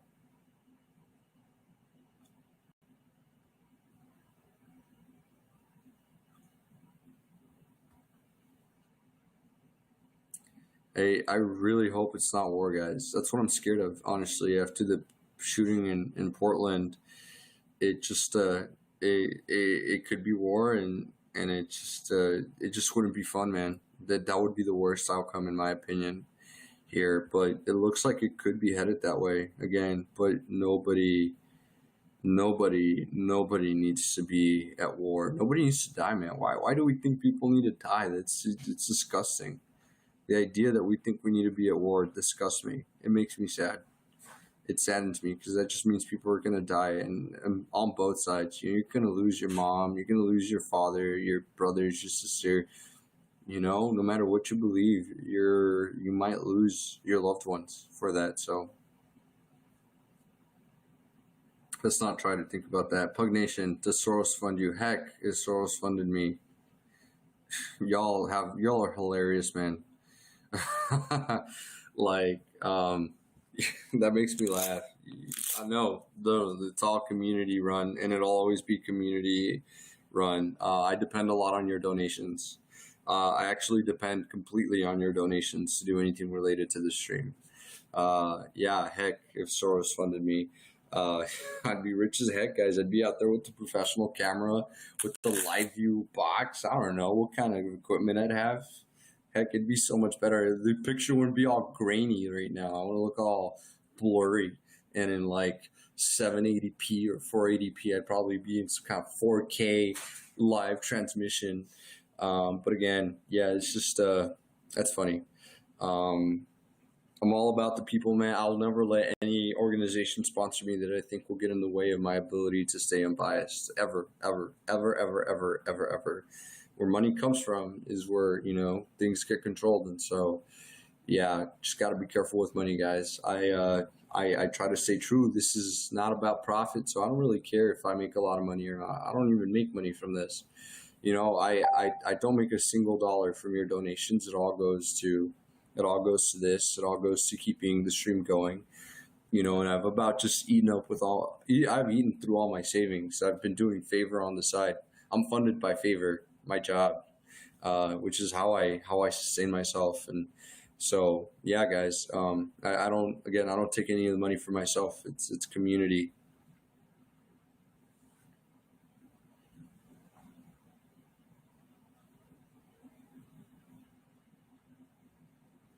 Yeah, hold me to that, man. Arthur, hold me to staying true to the community, to the mission. Hold me true to staying true to you guys, you know, the people, and not to any corporation.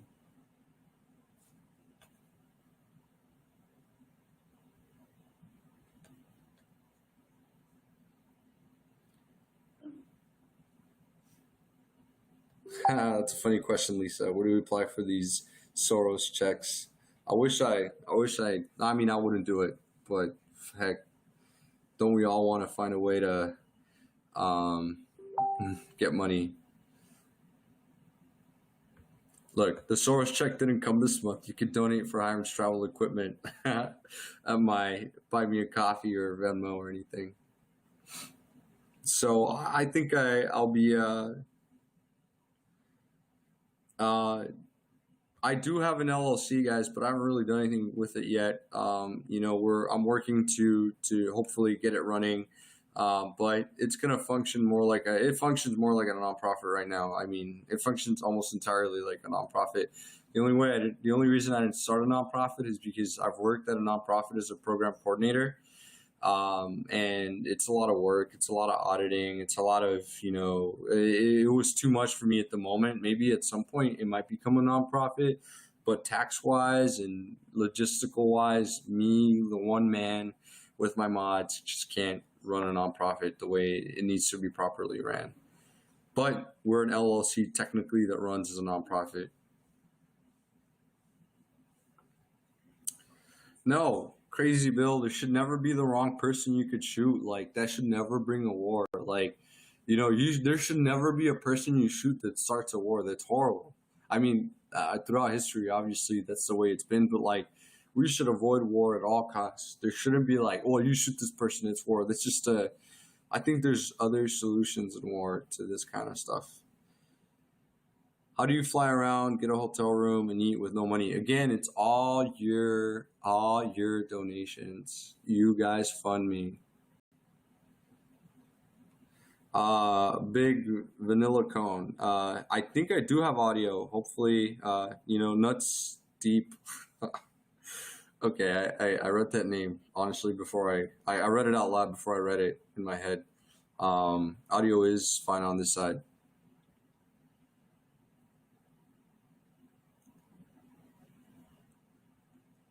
Good question. Actually, Snapshot ATX, someone just kind of recommended me I go through LLC. I mean, I am the sole proprietor of the LLC, so I don't know if I don't know what you mean. But if you have a suggestion about how we can, you know, go about this in a better way, I'm open to it. I mean, you know, nothing's set in stone.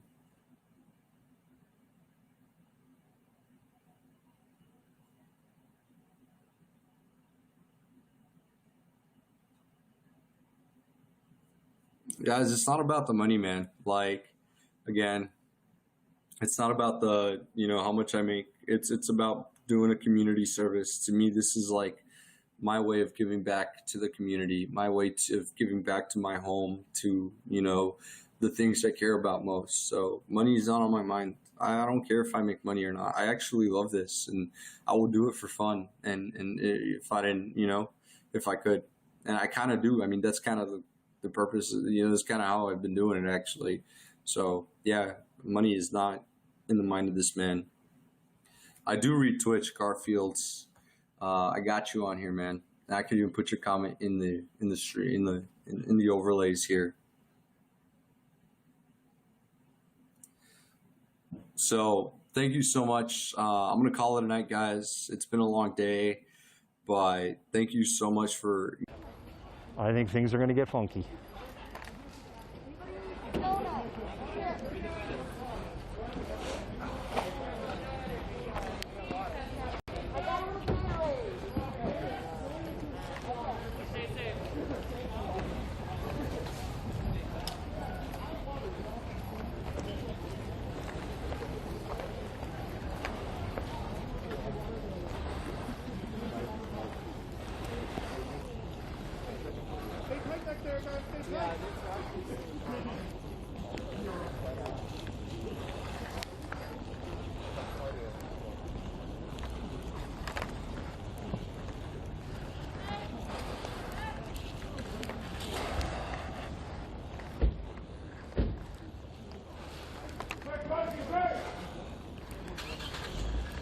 Hey, hey, can one of you unzip this bag behind me and just yank my helmet out for me?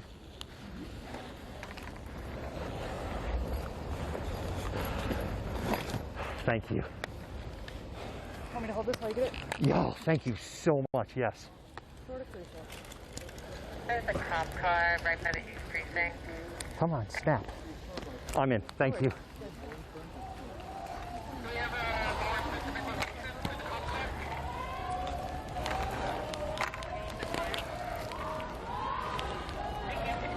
All right, I'm gonna military run.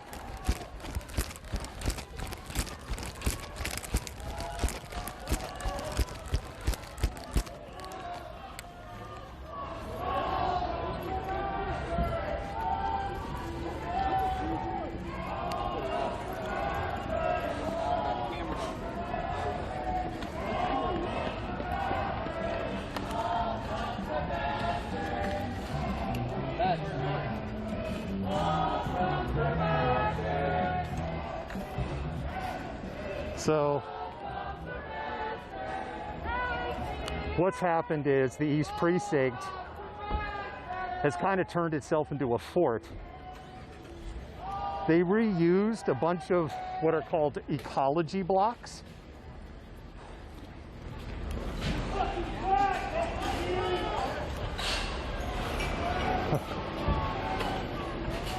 And there's what appears to be throwing bags of garbage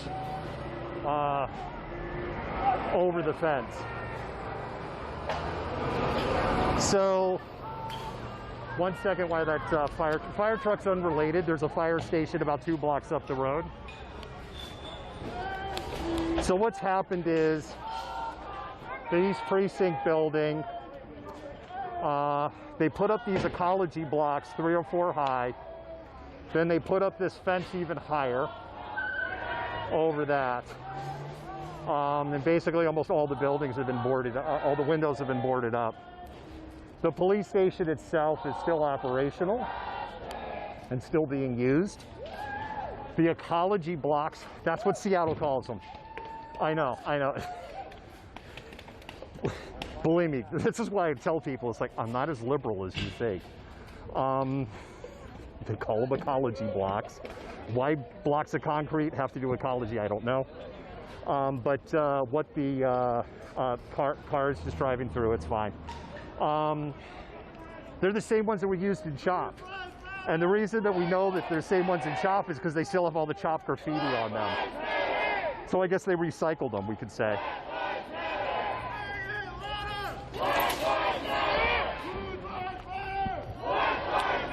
They are now TPing the East Precinct.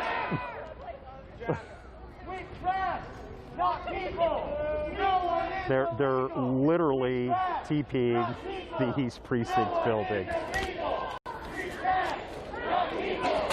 It's hard not.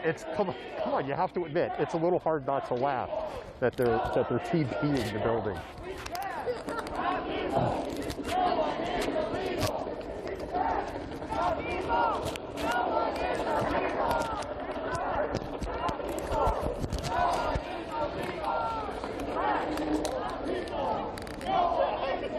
I'm gonna shift my position a little bit because I'm actually just kind of by myself, which I don't like to be when these are going on.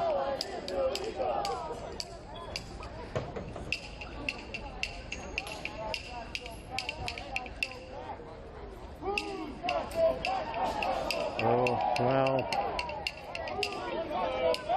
well, somebody just escalated big time, and everybody's now kind of moving back.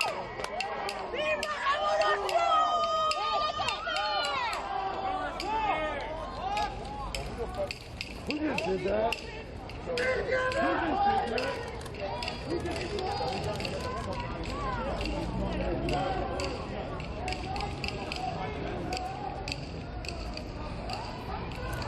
Well, you saw it here live, and I've said many times before, you know, I report it, doesn't mean I agree with it.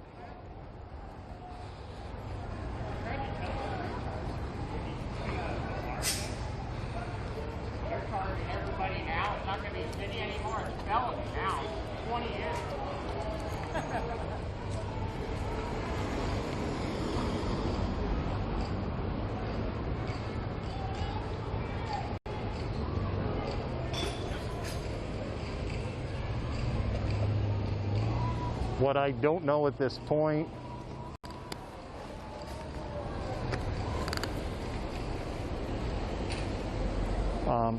we can't see what's going on the other side of the wall. I guess in theory I could go over there with the pole cam, but it's probably not advisable. I probably won't have a pole cam anymore. Lieutenant Brooks of the Seattle Police Department. You started a fire outside the precinct. You put people's lives at risk. It's a public safety emergency. We're ordering the crowd to disperse. So,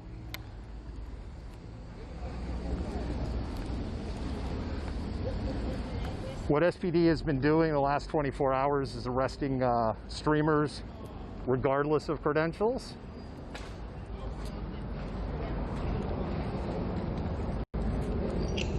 There is, just so you can see, there is no, let me swing this slowly.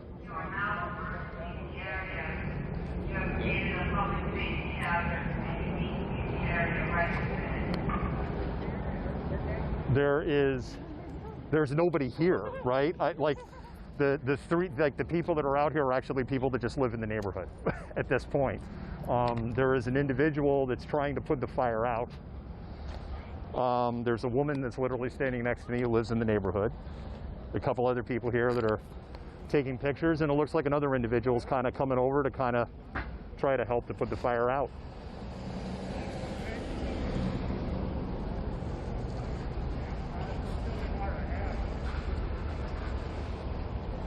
Mods, when stuff like this is going on, of course, I have no opportunity.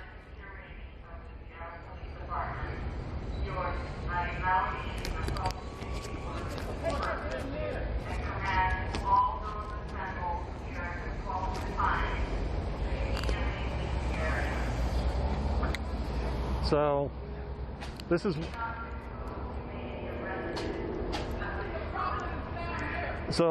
what I'm going to do.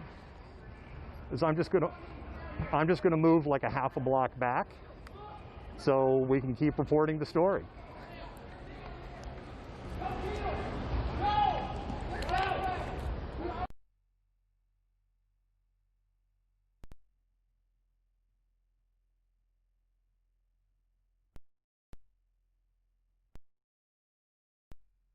Said if you were the fucking guy from yesterday, because he looks exactly like the guy. He even said fucking other people ask him the same shit. It looked like those guys, dude.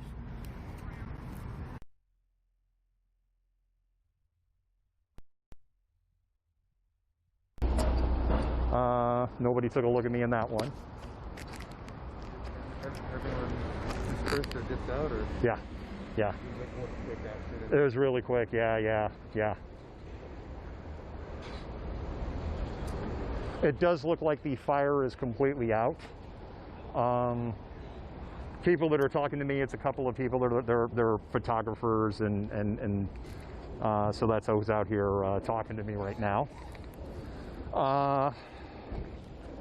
Well, here, one second.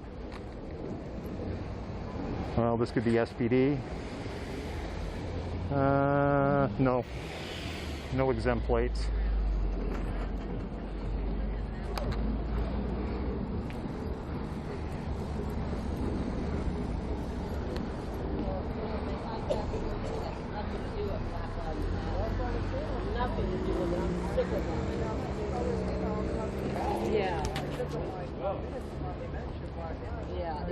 It's not about Black Lives at all. And then they run away. Yeah, cowards.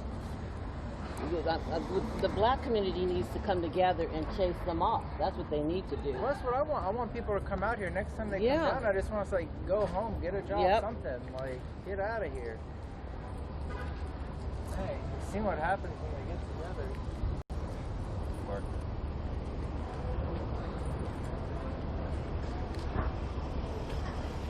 People may not like it, but I feel like they need to do a curfew again. Yeah. Do you all live in the neighborhood? Yeah, I live just a few blocks down. So, I mean, I'm live right now. If you don't want to talk, that's fine. But if you want to talk, I'd love to talk to you for a couple of minutes. So you don't sound like you're very happy about what just happened here. No, I'm not. So, Hey. tell me about, you know, just tell me about what you're thinking. And you know, I heard some of it, and I'm just walking up. Camera's pointing back over at the precinct building, so. Let me end this. I mean, I've been vocal nonstop. I chair the African American Advisory Council. Got it. And we don't support this. It has nothing to do with Black Lives Matter. They just tear the city up, and they hijacked our movement. You know? Right. And I'm sick of it. We need to get focused back on why the protest started in the first place. How do you think we get back to that? Run them off. Okay, that's part. Yeah, but you know what we're trying to do? We're trying to get the black community and whoever. We need to come out here, and when they're doing this, and tell them you need to stop. So you're not representing us. So how do we amplify those voices? We're trying. I don't know. We're trying. I think people are in because of COVID, and which I should have this on. And I have two on. I've gotten so used. I've been out here for 3 months. So I'm doubled up, right? Yeah, So I've just gotten so used to it at this point. They're afraid, you know. But the black community that I talk to, and it's the older generation, they're fed up. Right. Yep. Let me ask you this question. We interviewed Nikki Blake on Sunday. So she's Jacob Blake's. Yeah. So we interviewed her on Sunday, and one of the things in my interview with her, she talked about how hopeful she was with the younger Gen Z, right? This young generation, and I asked her why. And one of the things that she told me was that generation has grown up in school shooter drills.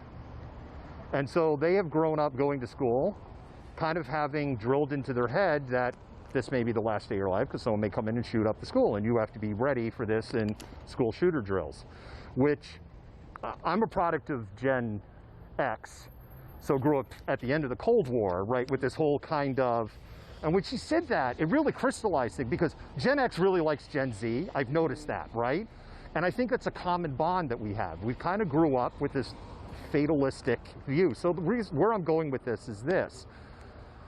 You have a generation that's grown up kind of accepting that they could get shot at any moment, right? And that's not just that's across racial lines, right? Because I don't agree with that. Okay, that's fine. Then let's talk about it. Yeah, I think the black kids grow up knowing that they can get shot at any moment. But a lot of these kids have white privilege. They're not even from around here, and I don't think they think that they can get shot. I think they think they're invincible, you know. Their butts wouldn't be out here if they thought they would get shot. Now, I feel like if this were a bunch of black kids doing this, different game. Yeah, this would not be happening. No way. And I'm beyond pissed. I'm just. We have got to do something. What am I saying over there? Is he naked? Naked guy just jogged by. That's what I thought. Oh my goodness. Yeah. We're here having this conversation, and we just missed, I don't know, did that get in the camera? We just missed the naked dude. I thought, no. It looked like his butt. Yeah, he was naked. He's really naked. Yeah. There's we're here having this conversation, and a naked dude just walked right past us.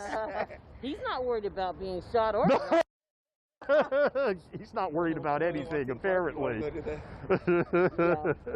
I guess after that, a little levity is good. Do you have a card? You know what? I didn't bring a purse. Okay, so let me do this for 1 second. I'm gonna malcontents. I'm going to mute the microphone.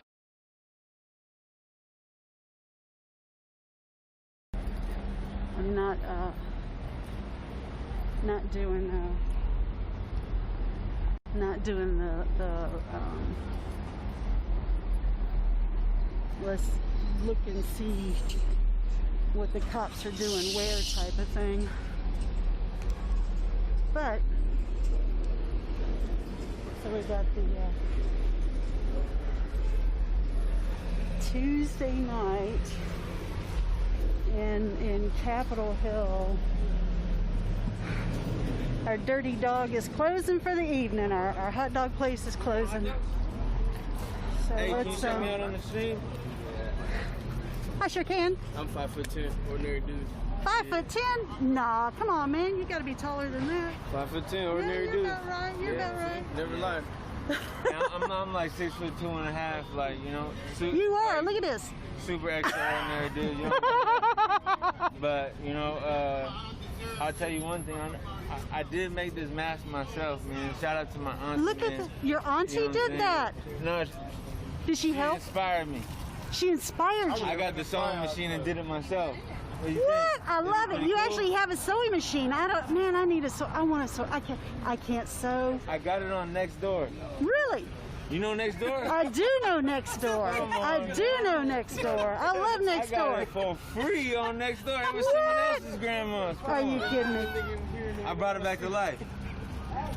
That is so good. I swear, you know, people, a lot of people don't know how to sew anymore, you know? Yeah, I mean. They can't even patch up little stuff. Yeah. It's like they, you know? That is fabulous. It really is. You know, so are you going to design and do... go make a mask, man. You know what I'm saying? Recycle do more clothes. stuff. Recycling is cool. Oh, okay. Oh, you're going to show out. Only if we vibe. Look at this. I was going to hop in with you. I thought we was on the selfie time. I didn't know what time you had. Yeah, no, I'm looking at this mask, man, because I like how it's cut down. That's the Jordans, right? That is kind of. I like how it's cut down because it, you know, because it gets your nose and your right. cheeks. Yeah, exactly. You know. But what about mine? But what about the inside? See, now you got the old school.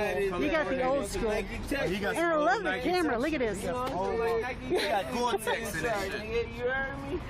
I really do like that, and it's reversible too. We got it for sale. They're $10,000 each. $10,000 Jordan each. hand stitched them himself. Okay, so y'all heard that, right? $10,000 each. And stitch. Angelica, she got art. One of one. There's it is one of one, exactly. It is unique. It Miss is Deadpool Forever on Instagram. She got the craziest art you've ever seen. Miss Deadpool Forever on Instagram. Y'all hear that? Boom, boom, Deadpool. Y'all hear that now? Go look it up right now. Word ever. EVA. There you go. So for like the number. MRS Deadpool. Hey, if you're looking to MRS picture Deadpool. if you're real lucky, you know, I'm one take studios. One take studios. One take. One Take Studios. Yeah. So look that up. You know, I really need to get on Instagram. I really do. There you go. What are you on Twitter? I do Twitch. I do Twitch and yeah. Well, hey, let me tell you, we're worldwide. Y'all can beat me on Call of Duty on Twitch. I'll bet that on my Well, hey, you know, I started off with I was a World of Warcraft on Twitch and then it was like, oh, wait a minute. We have the World of Warcraft happening right here, IRL, you know? What do you mean? Thank you. Oh yeah, no worries. You too. And You keep too. getting that good footage. I'm going to. That's what it's about. I'm going to. I'm gonna get the good stuff and make sure that they are not caught doing stuff without being on screen. Y'all have a good one. So, yeah, we want to go look at the sacred wall because holy shit. Okay.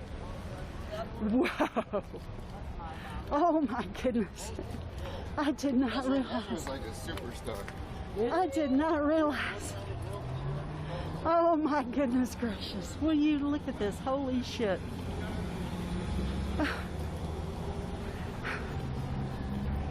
Oh my heavens. So did you know in Seattle it is against municipal code to jaywalk? My mom is so imperfect. She always just talk about like shit like that. Like she has no filter. And like she also didn't raise me, so like thank God. Yeah. Like it's nothing.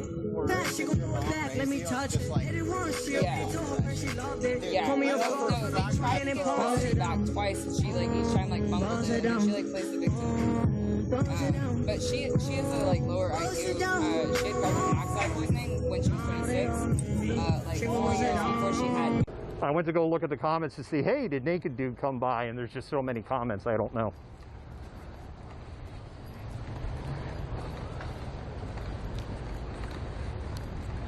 So I have to dip the camera here.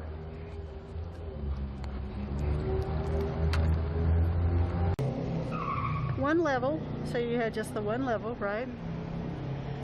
And then you had the fence. Some things happened, and they reinforced it a little bit. Okay, you know, it's a neighborhood police department, and so they've, as time has passed, they have gone through and have reinforced and reinforced and reinforced, and so now it looks like we're up to 3 levels of a concrete barricade, and then what is that? I think that's about a 6-foot fence, maybe a 5-foot fence. I don't know, maybe the budget ran low. I don't know. I don't know. So you've got that that fence right there, and it goes all the way around. I'm hesitant to walk around though. I might be able to walk around, depending on the traffic. It really depends on the traffic. So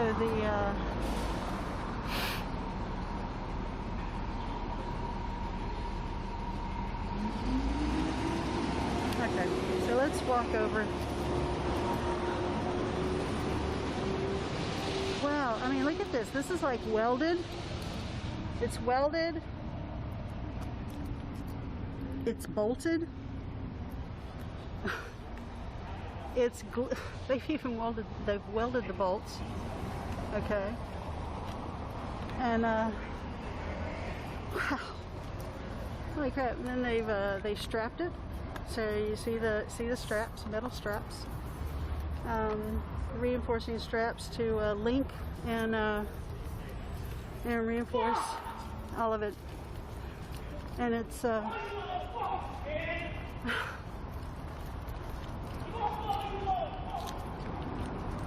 wow, and then it looks like they painted it too, so it's like kind of uniformish. I mean, it's kind of like I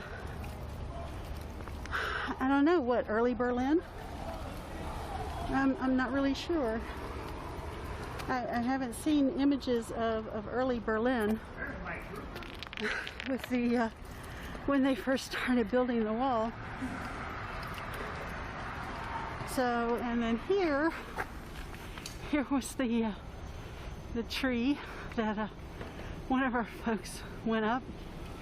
One of our good citizens, who, when they are scared, will go up a tree. So they went up a tree, and they stayed there. And they stayed there, and they stayed there, and they stayed there. And okay, I smell something, so I'm not going to. I'm going to walk down this way. I'm going to walk down this way because there's a bunch of police right here. Guess they got their. Is that a sword? That's a fucking sword, guys. I don't know why there's a sword there. So I guess they didn't notice that. Well, I guess I'll walk over here and. I guess it's time for the nightly walk. Is it time for the nightly walk?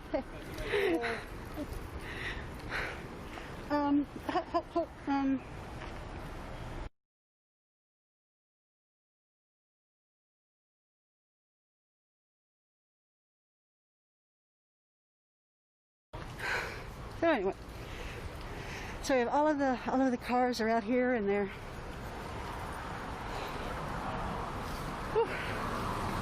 out here womping around, doing their thing,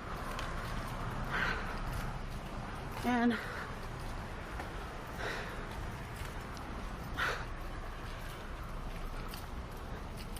so we're just gonna walk around. We're just walking around the block, and we'll walk back in. That looks like an unmarked. See, oh yeah, by the way, so remember now, we're looting, and we're, you know, everything is on fire. Everything's on fire, by the way. So now you remember how many steps it took me just to get down here. And this is just the corner. This is 12th and Pike. So know, there's the store. It's fine. It's not boarded up. The glass isn't broken. Everything is fine.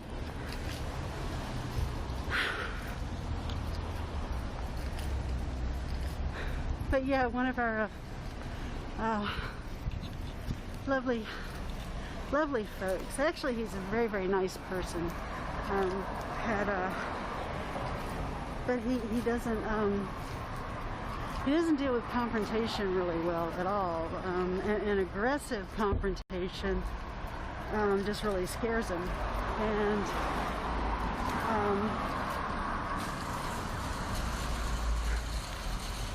the people in uniforms aggressively confronting him sends him up a tree. And the trees love him apparently, because the trees took care of him. And every time he goes up a tree, and I don't know how it works because I don't know, but every time he goes up the tree, the cops leave him alone. They mess around with him a little bit. They'll poke at him. But basically, people end up saying, you know, hey, he's fine. The cops can clearly see he's not doing anything violent. You know, he's sitting in a tree. And leave him alone, basically. You know, when the residents start coming out and saying, you know, hey, leave this person alone, the cops will generally fall back and leave him alone. So we got the memorial up here.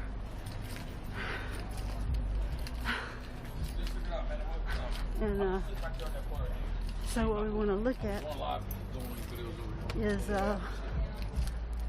yeah, see, the memorial's still up. It's mostly cared for. Actually, it does look like someone needs to come back and take a look at things and make sure that that everything is good. There's Tango over there. Streamception. Streamception. They got Tango is out here doing his thing. But so let's see what we've got down over here. So hot dog place is closed and our folks have gone for the night. Oh, and look, let's see here. Let's see if I can get it to scroll up. See? Our heart is still there. Our heart's still there. I still think that is so cool. The businesses doing that. So when does the tit for tat end? How you doing? Doing well, doing well. And so as you can see, the closed park. Now we're gonna walk around here. We're gonna look and see. There's a dog playing. His master and mistress is playing fetch with him in the closed park.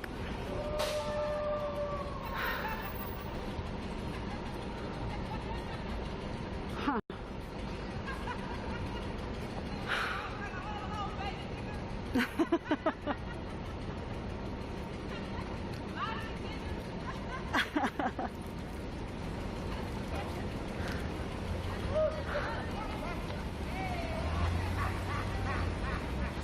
So yeah, so they're playing to fetch.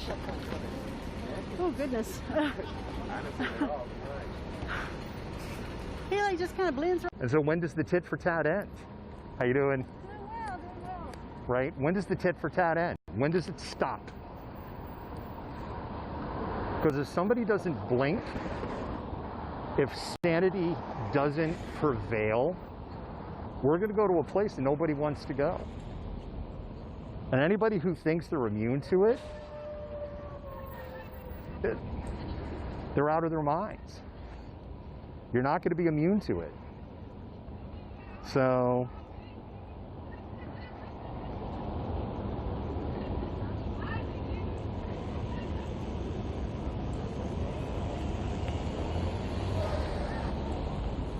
nah, he was definitely kind of settling in, trying to go to sleep. As a former EMT and all, I certainly didn't go up, but definitely looked like he was just trying to settle in. You know, there's SPD going by, and I think that there's a, you know, SPD stopping.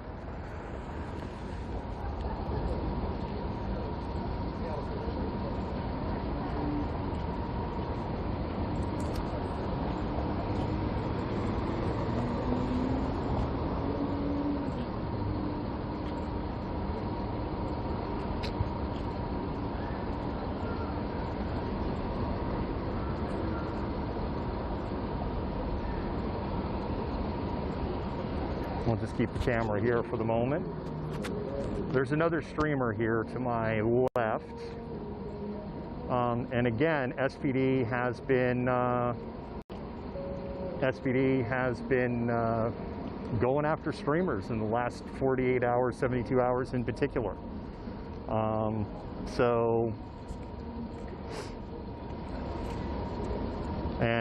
We had a couple of people that were zinged on Wednesday, and then Christina D, I hope you don't mind using your name's real public, so if I took a liberty that you didn't like, I'm really sorry. We could talk about it tomorrow, and I won't do it again. She went on the record publicly, you know, Christina D.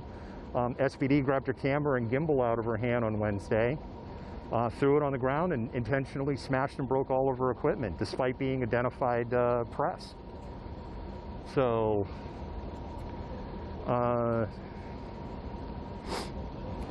and we have seen in other locations where independent media is really getting squeezed and silenced.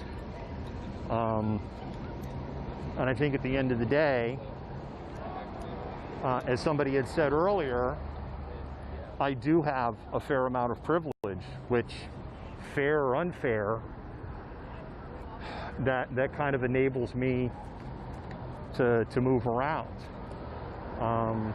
And I'd like to think that I'm using that privilege for good to bring you this story. So right now what I'm doing, the reason the camera pointed this way is I'm waiting across the street. One of the things, if you're a streamer, especially after, you know, and you witness something that basically just happened a little while ago here, here is some advice as a streamer. You follow walking away from that situation, literally every flippin' rule. You stay on the sidewalk, you don't jaywalk, you don't, because then you just make yourself a target. Ducking under some trees.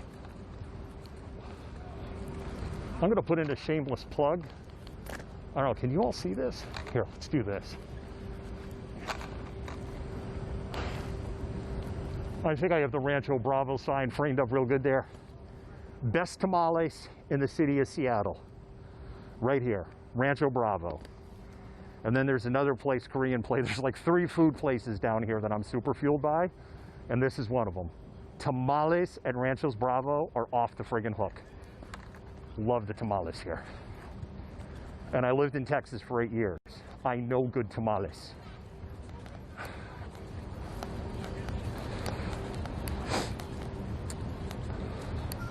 Camera's down just because there's a lot of tree branches and they're low.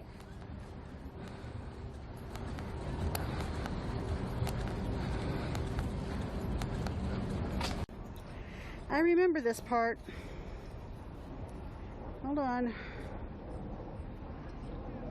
Come on, click the thing. Tap the thing. Go ahead and queue them up.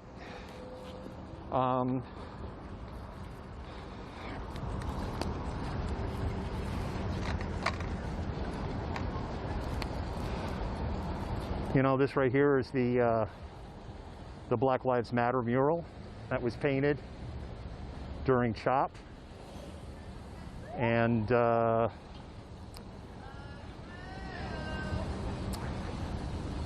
this was painted during CHOP. And the city went ahead and has protected it. And I know that it's been had a protective coating put over, and there was some controversy when that was done.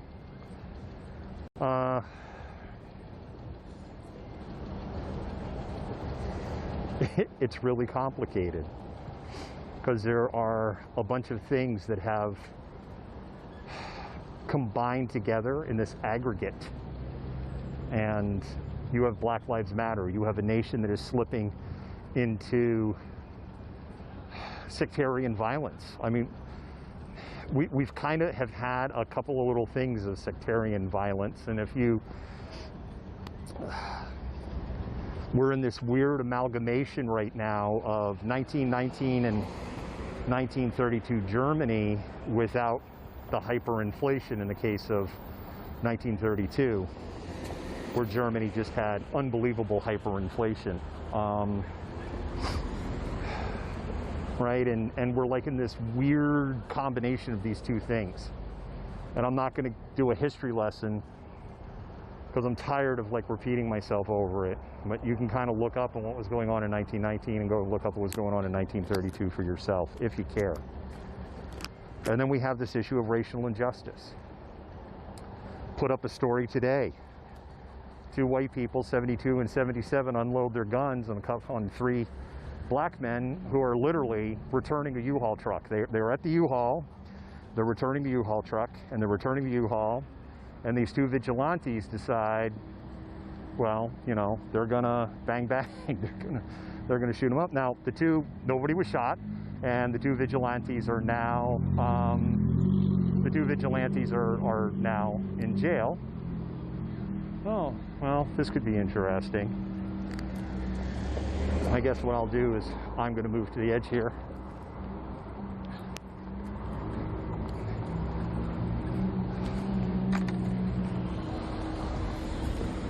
Well, they're not interested in me or the stop sign that was there either.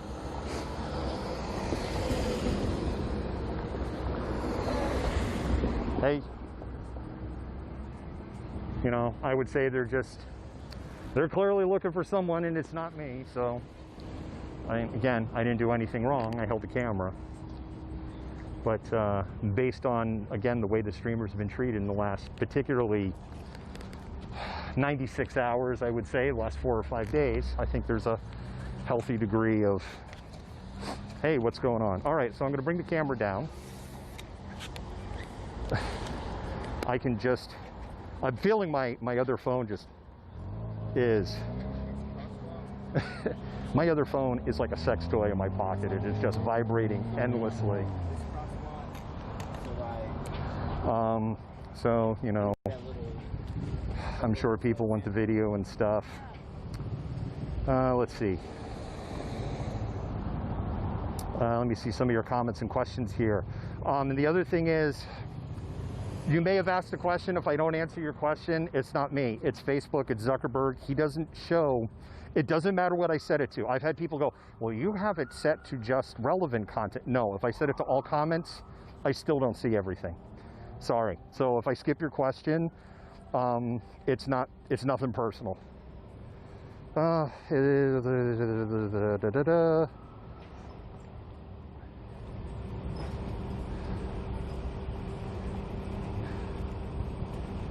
Well, Ian, I don't know if I know, like, I had my mic off. We talked to Vicky a little bit earlier. I exchanged my card, my number. She took all my information down. She actually put it in the phone. She said she's going to call. I explained to her, you know, on our relationships, and also said, hey, you can take a look. You know, we've interviewed other people with integrity. We would love to, you know, to interview her and help expand her voice. Yeah, they did live stream everything that was happening this morning. 1 second. All right, I'm gonna military run. Something's going on.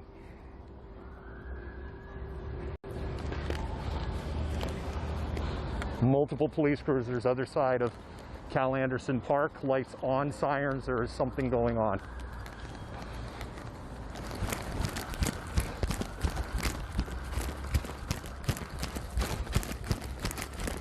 Oh, I can't find my...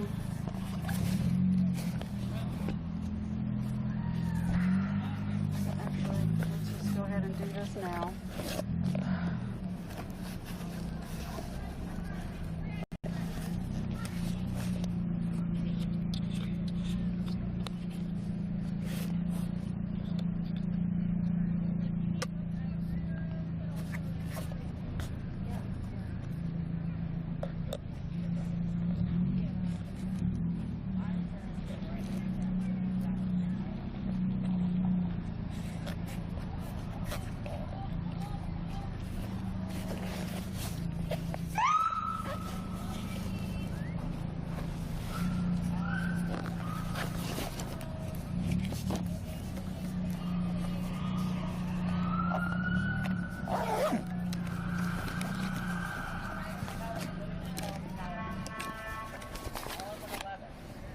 Locations in the park.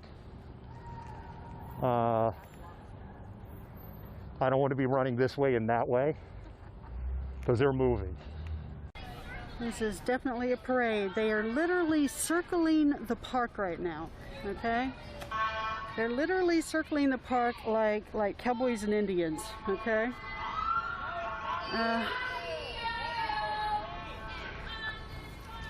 They are literally circling the park. I don't have to go anywhere. I can just sit right here and they just keep parading by.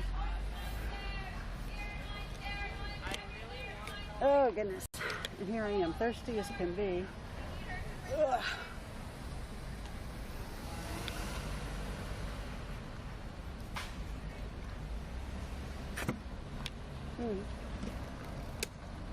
Yes, I grabbed a drink.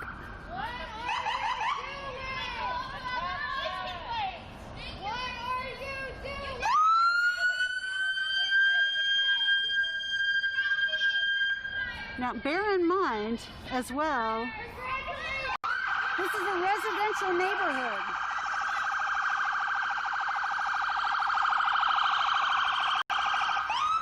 You hear that? So here it is 10:06 at night. So I guess they plan to deploy whatever at 10 o'clock at night. And this is a residential neighborhood. There are people here. There are people here with, you know, animals. There are people, you know, living here with kids, you know, children, young children being woken up at 10 o'clock at night by this.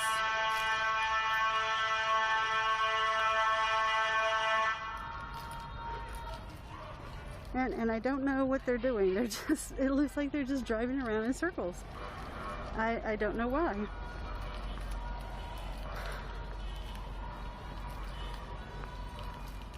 I don't know why. So, and they're flashing their spotlights and stuff up in the air towards the park. And so then they go down to the end of the road and they turn. Okay, so if we come back around. All right, I would just drive.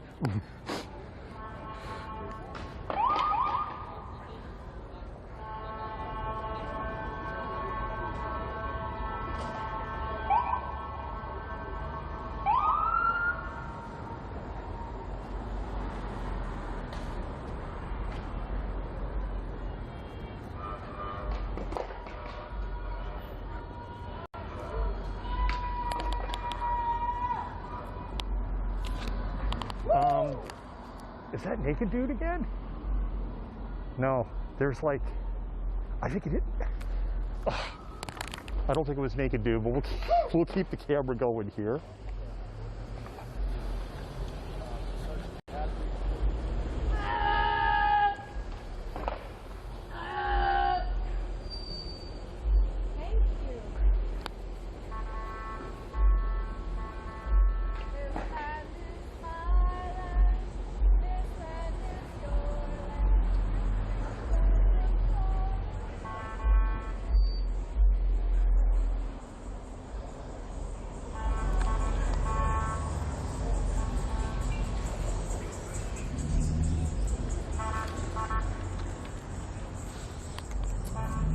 hey, anybody on SBM, or they're just,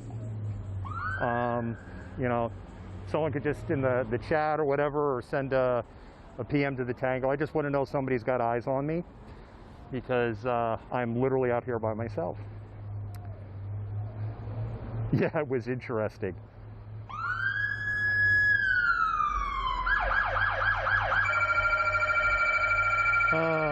It's DJ Elrad Light.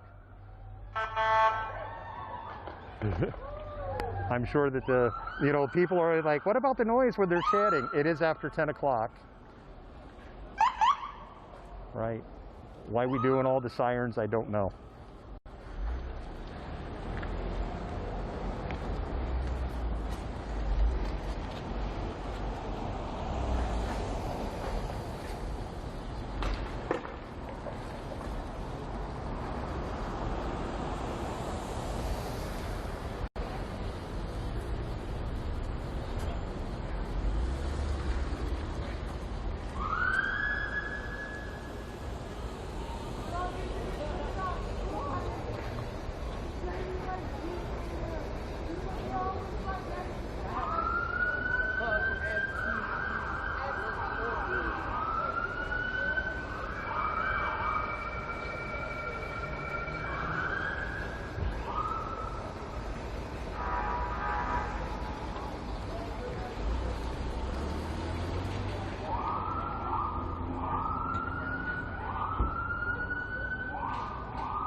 Oh my goodness.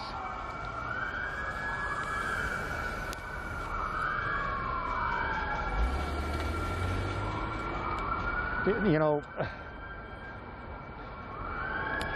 I'm just kind of here scratching my head on what's the purpose of all this. I mean, I get what happened. I was there. I saw it. But I don't understand the, hey, let's blare sirens through the neighborhood after basically everybody involved is left. There are multiple SPD cruisers, but again, what they're just doing is they're driving the perimeter of Cal Anderson Park.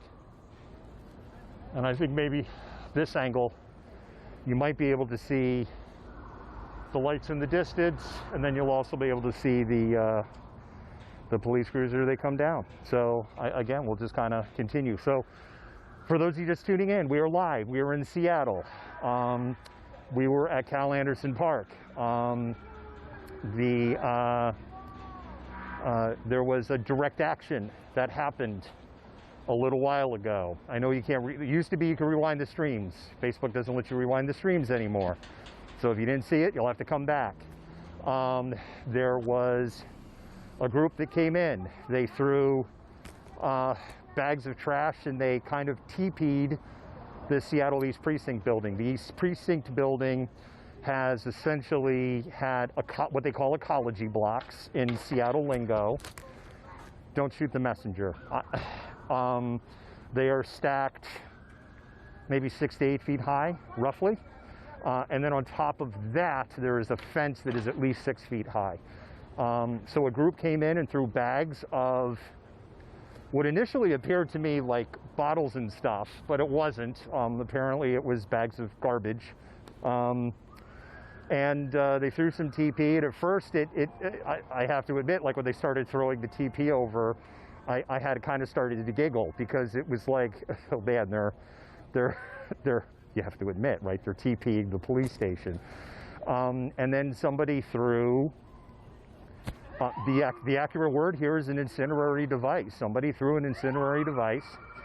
At that point, a number of people in that group immediately started moving out of the area. As an observer of body language, as an observer of things that have happened, I don't think that a lot of people in that group saw that coming or knew that was coming. Again, just kind of watching body language and also just like feeling the mood and the shift in energy that happened. The group left, and then here you go, the auto club's here big time.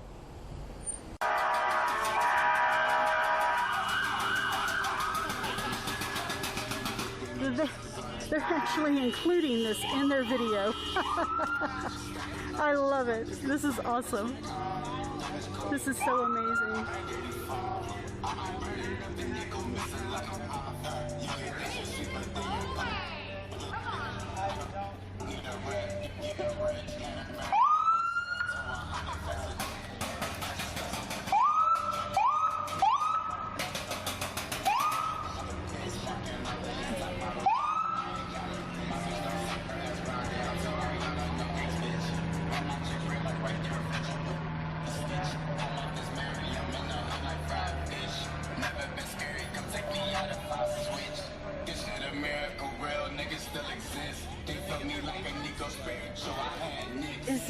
Is this crazy pants or what? So, okay, so let's see here. Now they turned off. Where are your lights at? I'm very confused now. Now they turned off their stuff. Now they're driving around like children. Okay, so let's come over here. I want to. Oh, they're going back home. It looks like they're going back home. So okay, so 27 loops around the park. 27 loops around. Okay, now here we go. Now we're coming back this way. Oh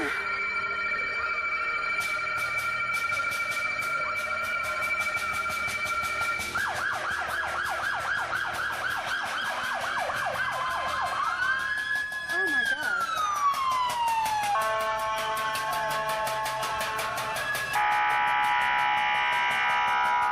Do y'all see this shit?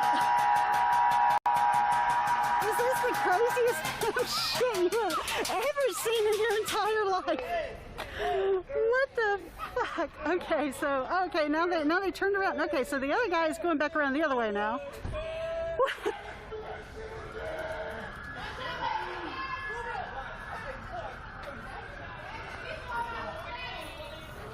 I mean, don't get me wrong. I've seen the cops do some crazy ass shit before. It's negative. But this is akin to a party. They're having a party. They're disturbing the peace. Waking up children on a school night. A Tuesday at 10 o'clock.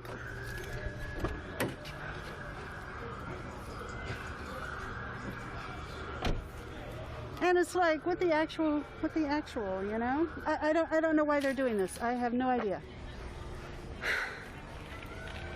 They're not jumping out of their vehicles. They're not tackling anybody. But what they are doing is using all of their noise. Oh, those guys. That's those guys. That's those guys. That's those guys. That's the fucking guys, the little private security jokers who came in, okay? Came in, actually it was here, it was right here at this area, okay? Came driving up right here at the, at this thing, drove on to the sidewalk, okay? Drove onto the sidewalk, oh, a little, accident there. Yeah, that's been like that. That's been this for like months. Yeah, that's been there. Yeah.